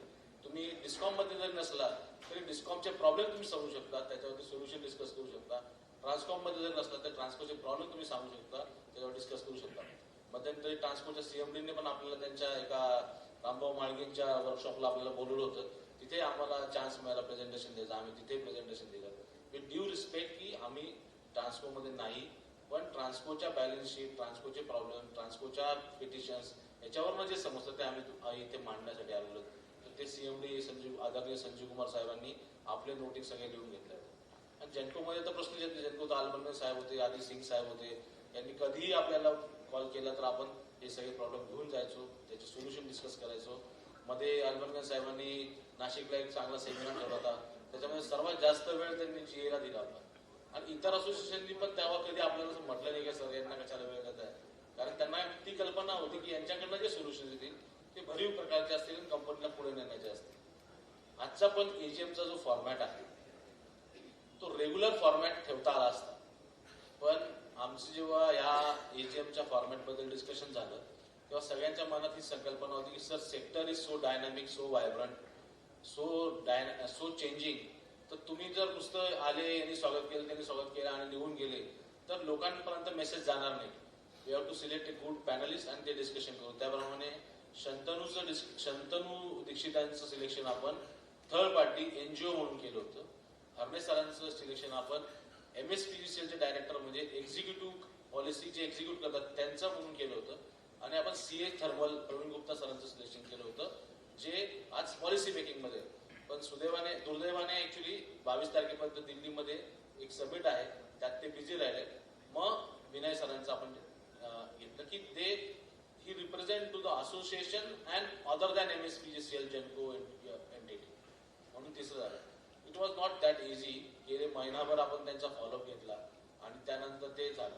But I think it was a valuation to all graduates engineers sitting here. आणि त्याच्यातनं ते इथनं जे घेऊन जातील आज ते कदाचित त्यांच्या वर्कप्लेसमध्ये त्यांना आणखी इनरिच करेल असं मला वाटतं. आणि हाच आपल्या जीएचा कंटिन्यू मोटिव्ह राहिला पाहिजे असं मला वाटतं. गेले 10 वर्ष आपण ते प्रयत्न करत आलेलो आहे माझ्या टेन्युअरमध्ये. आणि आता आपण त्यांना जे चॅलेंज हँडओव्हर केलेलं आहे, नवल, राज, शीतल, हे पण ते कंटिन्यू करतील. I am very much sure. त्याला आपल्या सगळ्यांना सपोर्ट मिळेल त्याबाबत पण मी अतिशय शुअर आहे. सगळ्या डिव्हिजनमध्ये ऑफिस बेरर आहे. मी मागे पण एक सांगितली त्रिसूत्री, त्या त्रिसूत्रीला जर धरून राहिलं तर जीएचा ग्रोथ चांगला राहील. जीए म्हणजे डिव्हिजन आणि डिव्हिजन म्हणजे ऍक्टिव्हिटी. जीएची जी कुठली सेंटर ऑफिस बेररची पार्टी आहे त्याच्या मागे जर डिव्हिजनचा फोर्स नसेल तर ते सेंटरमध्ये चांगलं काम करू शकत नाही. आणि डिव्हिजन कधी अस्तित्वात राहील जेव्हा तुम्ही ऍक्टिव्ह राहतात. ह्या 3 सूत्रामध्ये जर आपण राहिलो तर मला असं वाटतं आपला ग्रोथ कोणी थांबू शकणार नाही. आपल्याला काही कोणाचा ग्रोथ थांबायचा आहे असं नाही, आपला ग्रोथ आपल्याला चांगला करायचा आहे. आपलं आता फायनान्शियल पोझिशन पण आपली चांगली आहे, तुम्हाला एकंदरीत वातावरणात लक्षात येत असेलच. आणि अजूनही चांगली राहील जर आपले सबस्क्रिप्शन फक्त चांगले आले, दरवर्षी मेंबरशिप वाढत गेली तर. With this I thank all my fellow की त्यांनी मला मागच्या 10 वर्षात अनेक आघाड्यांवरती मदत केली आणि त्यांच्यामुळेच मी सेंटरमध्ये आपलं चांगलं एक नेतृत्व देऊ शकलो. ऑल डिव्हिजन्स ज्यांनी खाली डिव्हिजनमध्ये पण सपोर्ट केला. स्ट्राईक आपण 2-3 स्ट्राईकमध्ये आपण ऍक्टिव्हिटी पार्टिसिपेट झालो. त्यावेळेस काही लोकांना त्रास झाला असेल, नो डाऊट. त्रास दूर करायचा आपण भरपूर प्रयत्न केला, पण तो त्रास हा कंपनीच्या लॉंग टर्म फ्युचरमध्ये होता. सुप्रीतने जे बोललं ते अत्यंत खरं आहे की जीएची जी प्रतिमा कोणीतरी मुद्दाम बनवलेली आहे की स्ट्राईकमध्ये येत नाही वगैरे, असं काही नाही. ज्यावेळेस सिच्युएशन क्रिएट करते, ज्यावेळेस आपण डायलॉग प्रोसेसचा पार्ट असतो, त्यावेळेस आपण 100% ताकदीने स्ट्राईकमध्ये येतो आणि स्ट्राईक यशस्वी करून दाखवतो. पण आपलं हे तत्व आहे की strike is the last resort. त्याच्या आधी आपले निगोशिएशन झाले पाहिजे. कोणत्याही मॅनेजमेंट बरोबर निगोशिएशन मधनं बाहेर राहिलो तर त्यावेळेस पण आपण खूप मदत केली. सगळेजण आपल्या सपोर्टमध्ये राहिले. With that strong integrity I hope की जीए आपण आपल्या नवीन नेतृत्वाखाली अजून पुढे चांगला प्रॉस्पर करत जाऊ. I wish them all the best. Thank you very much.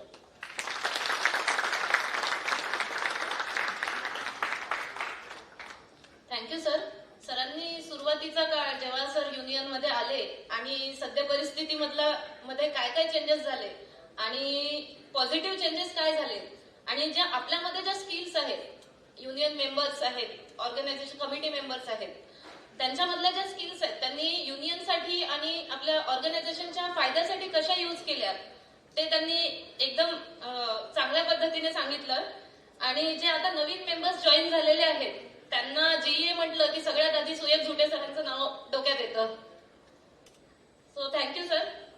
Now I would like to invite Shri Mohan Sharma sir for their guidance and thoughts.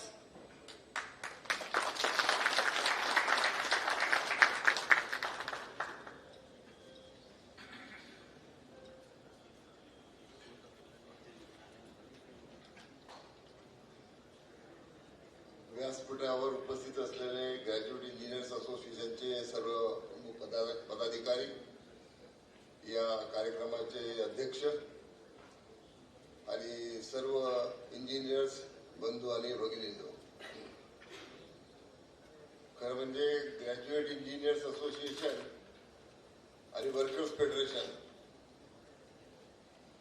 याचा अनेक वर्षाचा आपसी संबंध आहे.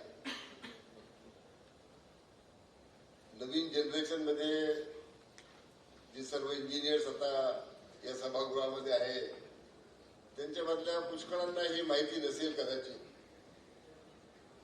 की ग्रॅज्युएट इंजिनियर्स असोसिएशन ची स्थापना आणि सुरुवात वर्कर्स फेडरेशन आणि आपल्यामधले इंजिनियर्स यांनी कोल्हापूरच्या आणि पोफळीच्या आणि नाशिकच्या इंजिनियर्स पासून सुरुवात केली. मी सुद्धा साक्षीदार आहे त्याला की ग्रॅज्युएट इंजिनियर्स असोसिएशनची स्थापना करण्याच्या संदर्भामध्ये मी स्वतः आणि कॉम्रेड श्याम केरकर जे आता नाहीत त्यांनी पुढाकार घेऊन ही सुरुवात केली. आणि मग पुढे जाऊन 1984 मध्ये साधारणतः आपल्या संघटनेला आपण रजिस्टर केलं आणि ती संघटना जी सुरुवात केली होती किती त्या काळामध्ये एक 14 इंजिनियर्स घेऊन सांगली, कोल्हापूर, पोफळी आणि नाशिक एक लारा इथे 14 इंजिनियर्स सोबत घेऊन आपण सबऑर्डिनेट ग्रॅज्युएट इंजिनियर्स असोसिएशन त्या काळामध्ये स्थापन केलेली होती. आणि वर्कर्स फेडरेशन स्वतः फिरलं होतं त्याच्यासोबत.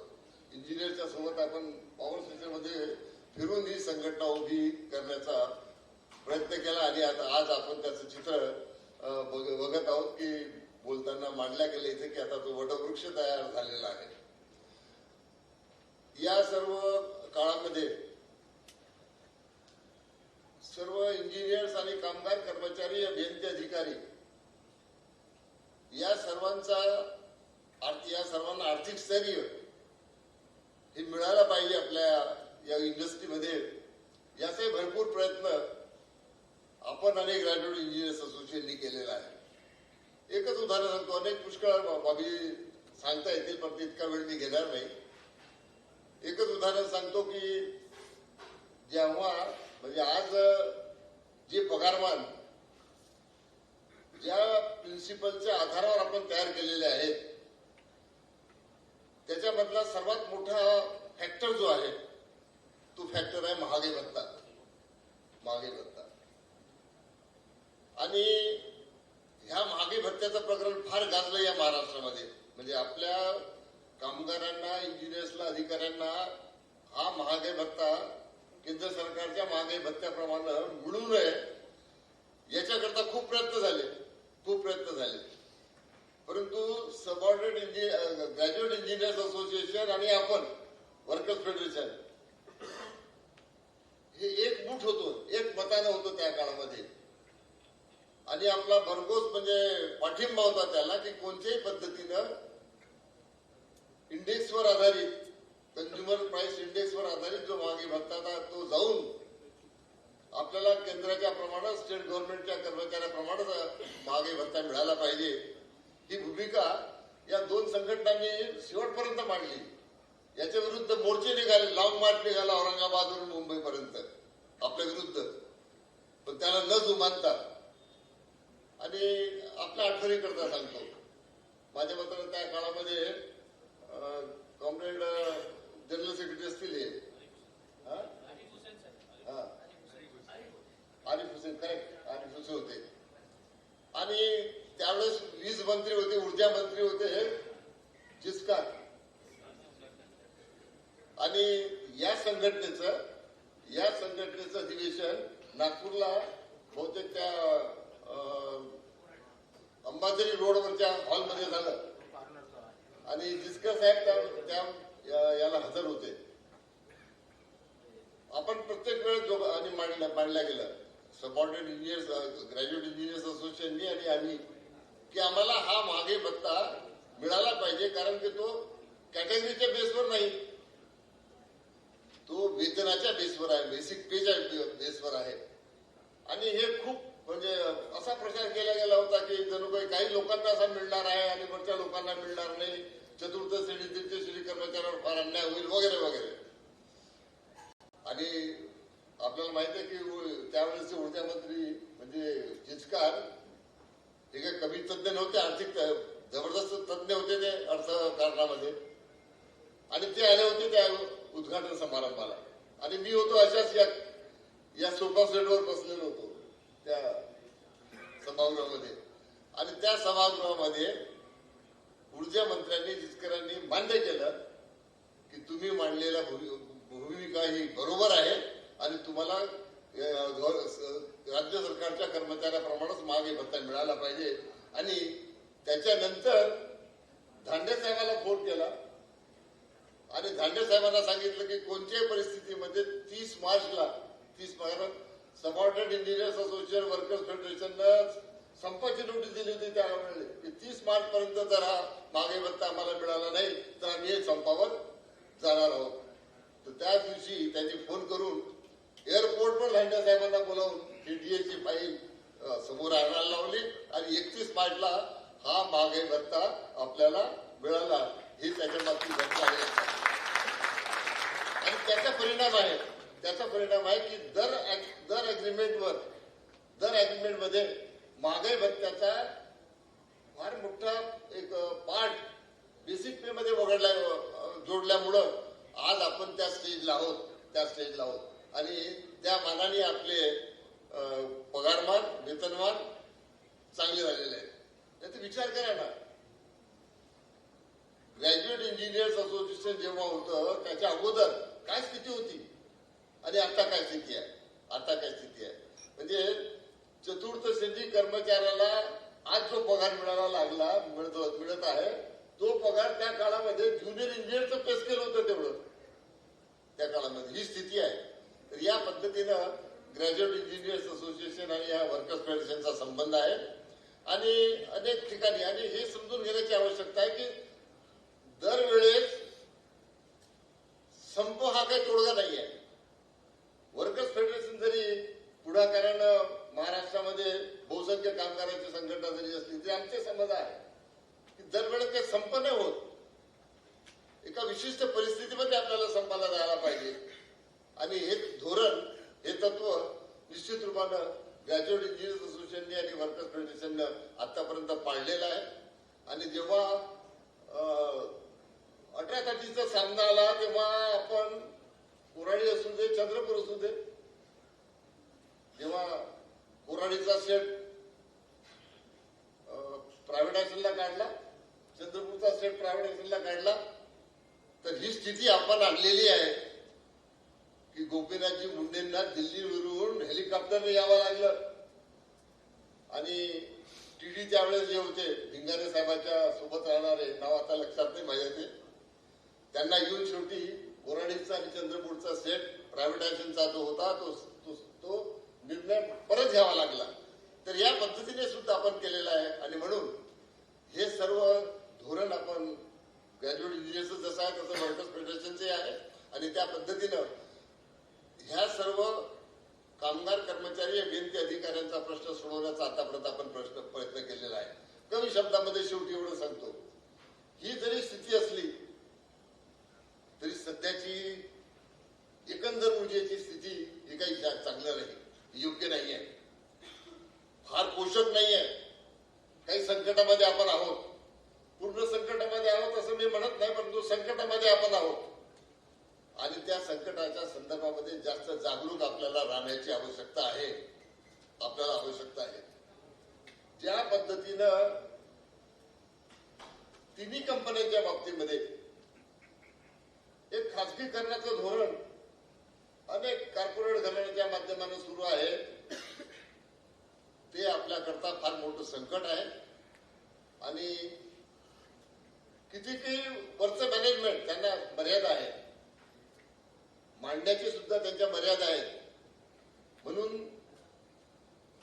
व्यवस्थापनाच्या विरुद्ध सरकारच्या विरुद्ध ते मांडू शकणार नाही, पण आपली कुवत आहे मांडण्याची, आपण मांडलं पाहिजे योग्य जे आहे ते. आणि म्हणून आता जे सावट आपल्यावर आहे संकटाचं त्याच्या बाबतीत सुद्धा आपण जास्त जागरूक राहण्याची जास्त गंभीर राहण्याची आवश्यकता आहे जेणेकरून जनरेशनचं महत्व कमी करण्याचा काही प्रयत्न जो सुरू आहे अनेक राज्यांमध्ये सुरू आहे, महाराष्ट्र काही त्याला अपवाद नाही आहे, तर ते संकट आपल्यावर ओढवणार नाही याच्याकरता गंभीरपणे विचार करण्याची आपल्याला आवश्यकता आहे. आणि त्याच्याकरता आपली जूट, आपली एकता, आपली निष्ठा या संघटनेच्या प्रती असणं अत्यंत आवश्यक आहे. इतकंच या प्रसंगाला बोलण्याची आवश्यकता आहे. इतकं बोलतो, आपली रजा घेतो. नमस्कार.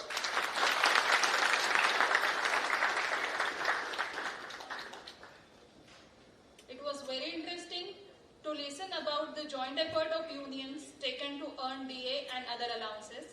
It is not easy to fight to earn what we have achieved. Thanks for the information he has shared with us, and he has also awakened us about the challenges we are going to face in near future. Thank you so much, sir. Now we have our distinguished guests among us. Now it is time that we felicitate them. I humbly request Shri Ashish Mathew sir to felicitate Shri Girish Kumarwar sir, Chief Engineer, Khaparkheda Thermal Power Station.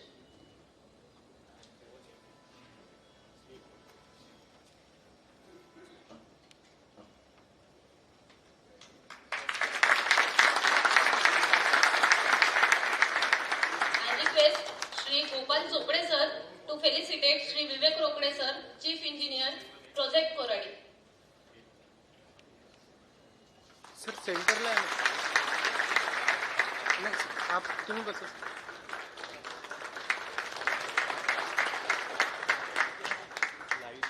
I request Shri Shiv Divedi sir to felicitate Shri Bhaskar Ingre sir, Deputy Chief Engineer, Koradi.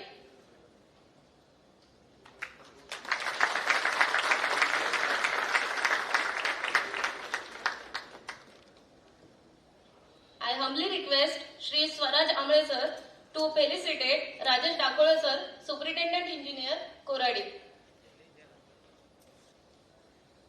Sir सेंटरला आहे ना sir.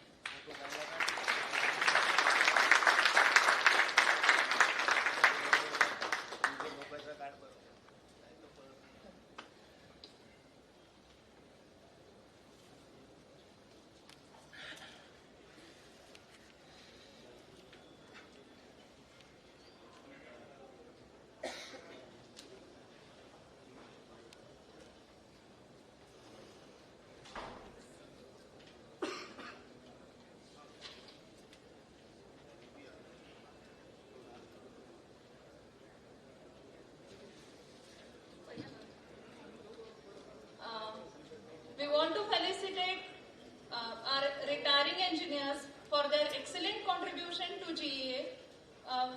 Sir are retiring in upcoming few months. Shri Sanjay Bang sir, I request Shri Suyog Sute sir to felicitate Sanjay Bang sir.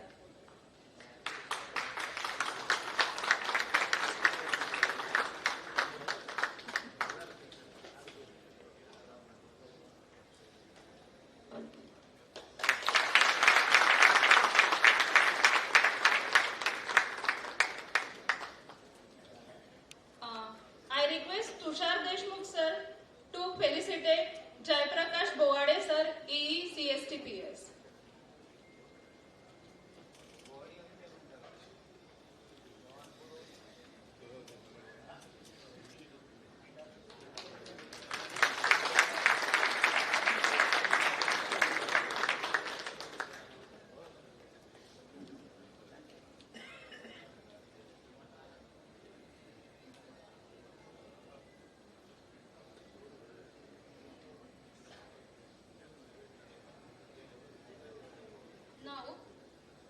Now we would like to give token of gratitude to retired engineers for their immense contribution to GEA. I would like to call Vishwas Gite sir to felicitate Mete sir.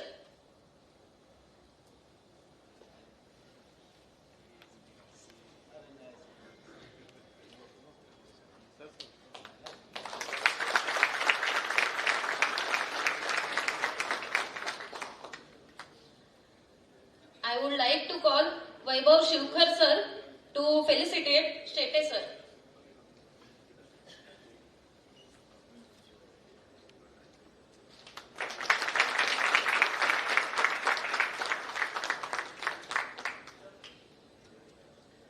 I would like to call Shri Chandrasekhar Vanzari sir to felicitate Gundawar sir.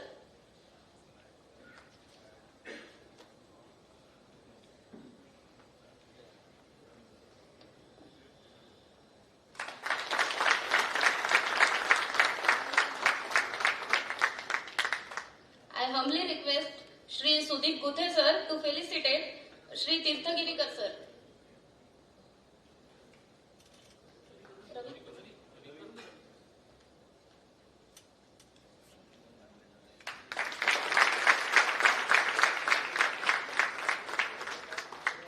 I request Kranti Deshmukh ma'am to felicitate Borkar sir.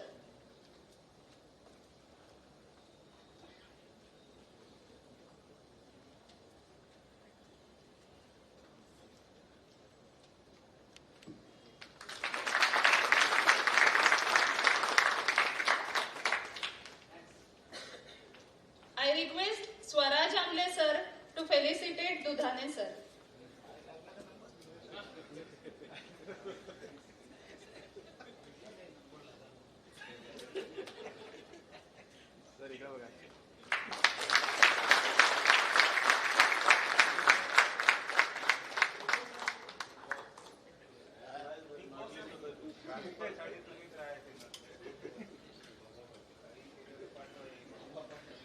I request Gopal Chopade sir to felicitate Sabळे sir.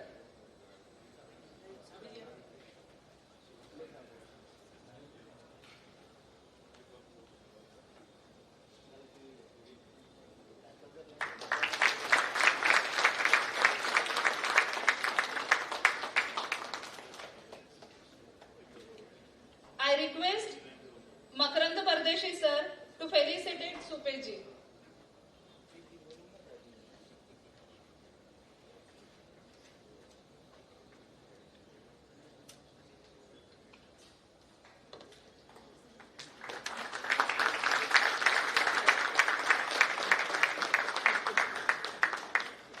I request Naval Damle sir to felicitate Dharaskar sir.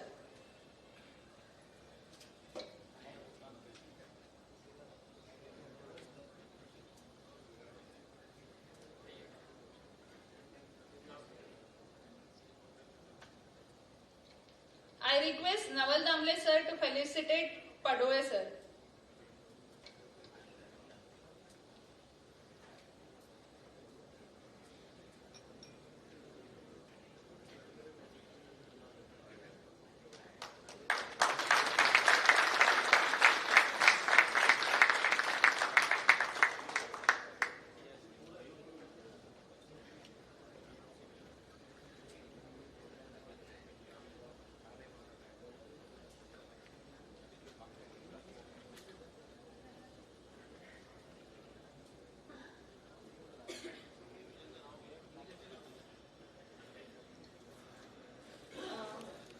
Now I would like to call upon all the division secretaries for their felicitation.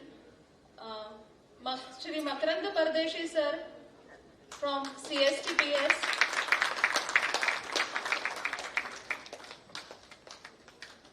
Shri Vishwas Gite sir from Nashik Thermal Power Station.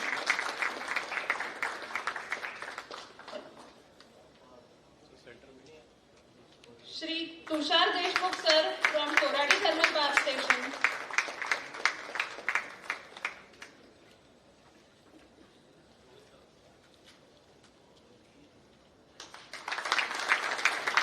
Shri Ashish Matthew sir from Khaparkheda Thermal Power Station.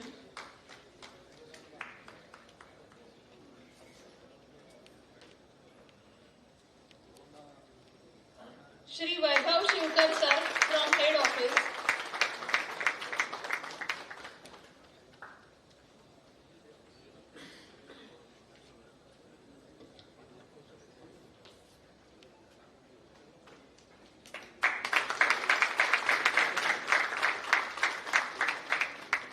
Shri Prasanjit Bhalerao sir from Bhusawa Thermal Power Station.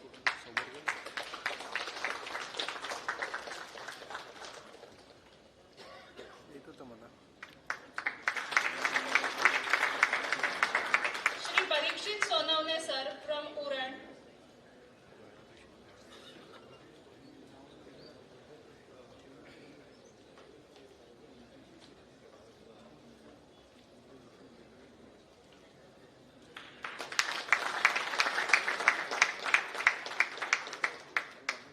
Shri Nachiket Korde sir from Paras Thermal Power Station.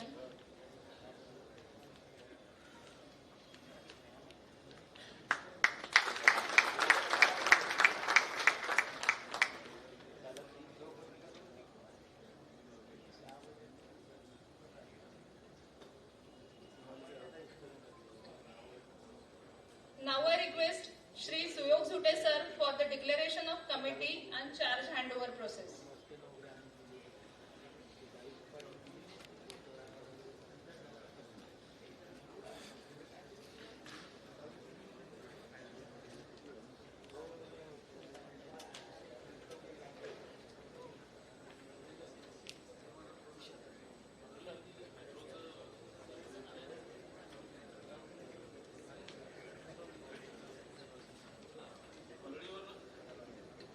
परळीवरनं कोण आले? पातुर्डे. हा, Parli division पातुर्डे या.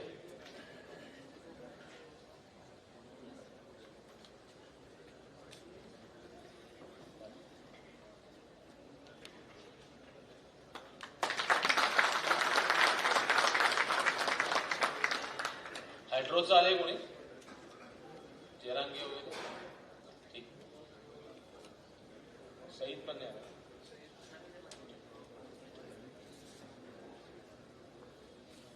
आता एजीएमचा शेवटचा part म्हणजे नवीन बॉडीला charge आणणं. आपल्याकडे अशी आपणच असोसिएशन असेल की जिथे चार्ज आणण्यावर एकदम सिमलेस होतो, चर्चा होते आणि general secretary, president, vice working president, त्याच्याबरोबरची व्हाईस प्रेसिडेंट आणि जॉईंट ऑर्गनायझिंग अशी सगळी बॉडी डिक्लेअर होते. तर आता नवीन general secretary Naval Damle, deputy executive engineer, Koradi district.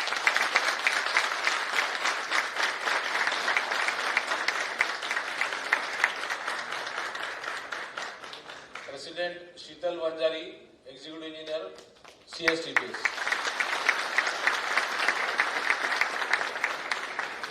Working president Raj Tiwari, मुख्यालय मुंबई, ऍडिशनल एक्झिक्युटिव्ह. हे 3 मुख्य पिलर्स आहेत सेंट्रल बॉडीमध्ये. ते सगळे आपल्या मुख्यालयातल्या सगळ्या चर्चा, निगोशिएशन्स मध्ये सुद्धा उपस्थित असतात. त्याचबरोबर त्यांच्या बरोबर काम करणारे व्हाईस प्रेसिडेंट श्री गोपाल चोपडे, पारस, पुढे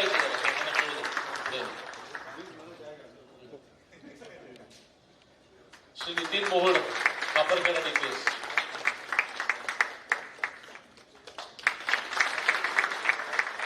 श्री घनश्याम देवरे, नाशिक TPS.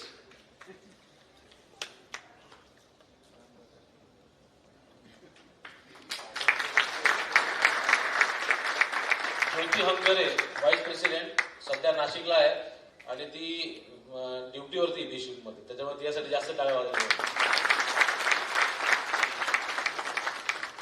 सेंट्रल ट्रेजरर म्हणजे त्यांचा बॅकबोन असल्याशिवाय कुठल्याच ऍक्टिव्हिटी पूर्ण होत नाही, मयूर पांडे.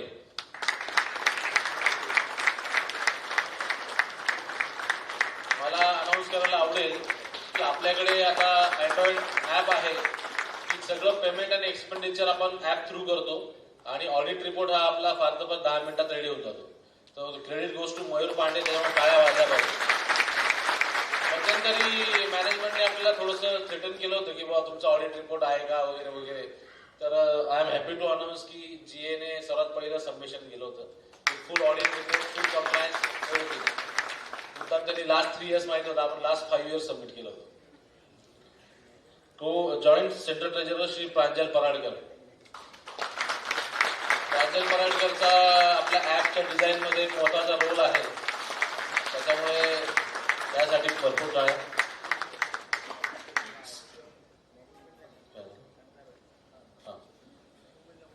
आता ऑर्गनायझिंग टीम जी आहे, ज्यांच्या बळावरती आपण 1500-1200 ग्रॅज्युएट इंजिनियर्स स्वप्न बघतो आणि काम करतो.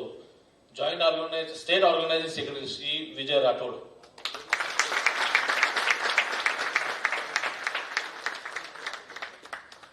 त्यांच्याबरोबर जॉईंट ऑर्गनायझिंग मध्ये परीक्षित सोनवणे उरण, मिलिंद निरगुडे भुसावळ, संतोष सतिंगे, एकाच वेळेस काय म्हणा, संतोष सतिंगे कोराडी, विकास हजारे परळी, सईद मुस्तफा फ्रॉम येलदरी आणि सईद मुस्तफा वेलदरी. इतके आपले ऑफिस बेरर टीम असणार आहे. सगळ्यांना शुभेच्छा. एजीएमचा मुख्य पाठ झालाय. मला असं वाटतं वोट ऑफ थँक्स म्हणून जेवणाचं आमंत्रण होईल सगळ्यांना. वोट ऑफ थँक्स साठी कोण? सिंग साहेब please.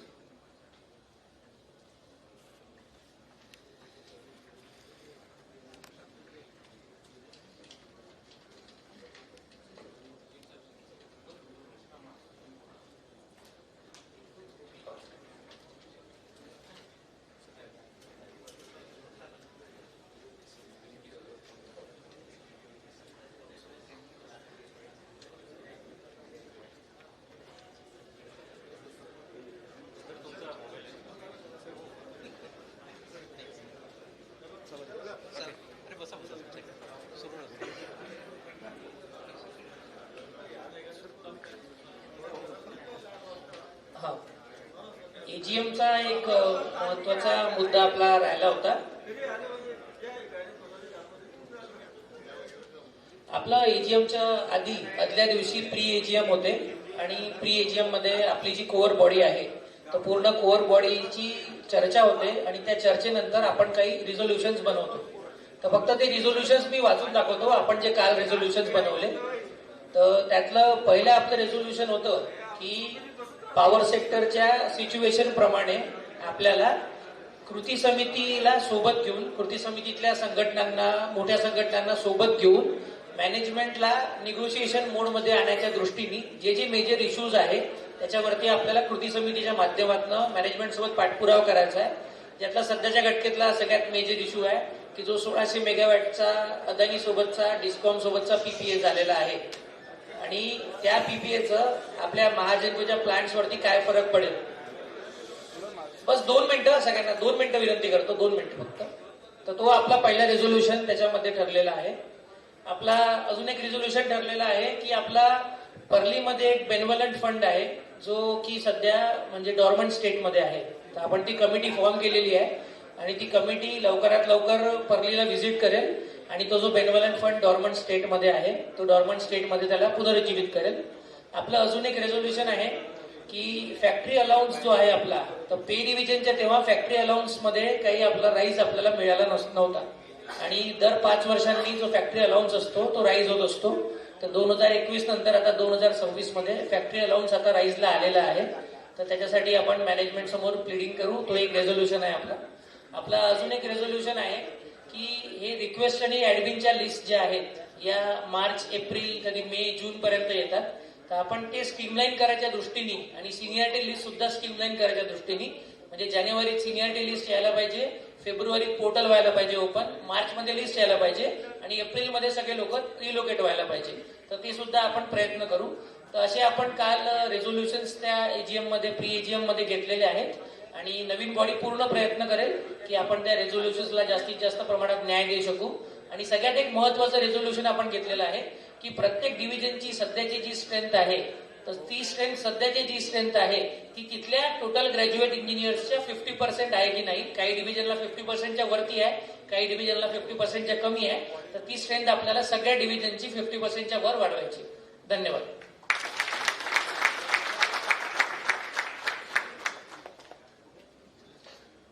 Good afternoon, everyone.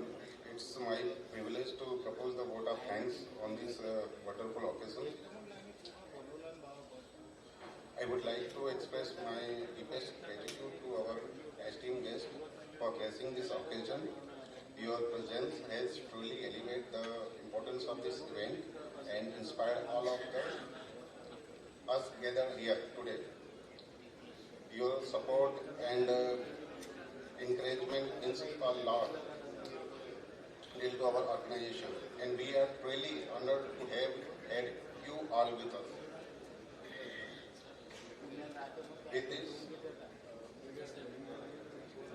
With this, we conclude today's program. I request everyone to kindly stand for the national anthem, please.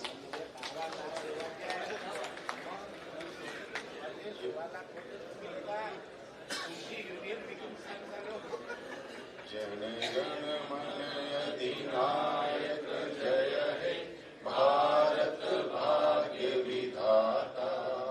Punjab Sindh Gujarat Maratha द्राविण Utkal बंग. विंध्य हिमाचल यमुना गंगा उच्छल जलधि तरंग.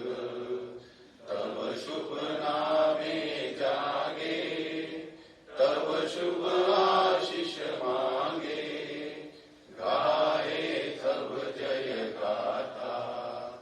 जन गण मंगलदायक जय हे भारत भाग्य विधाता.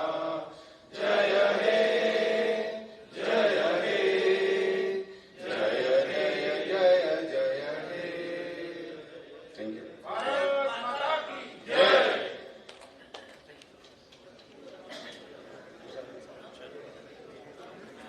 Let's have lunch now. Thank you.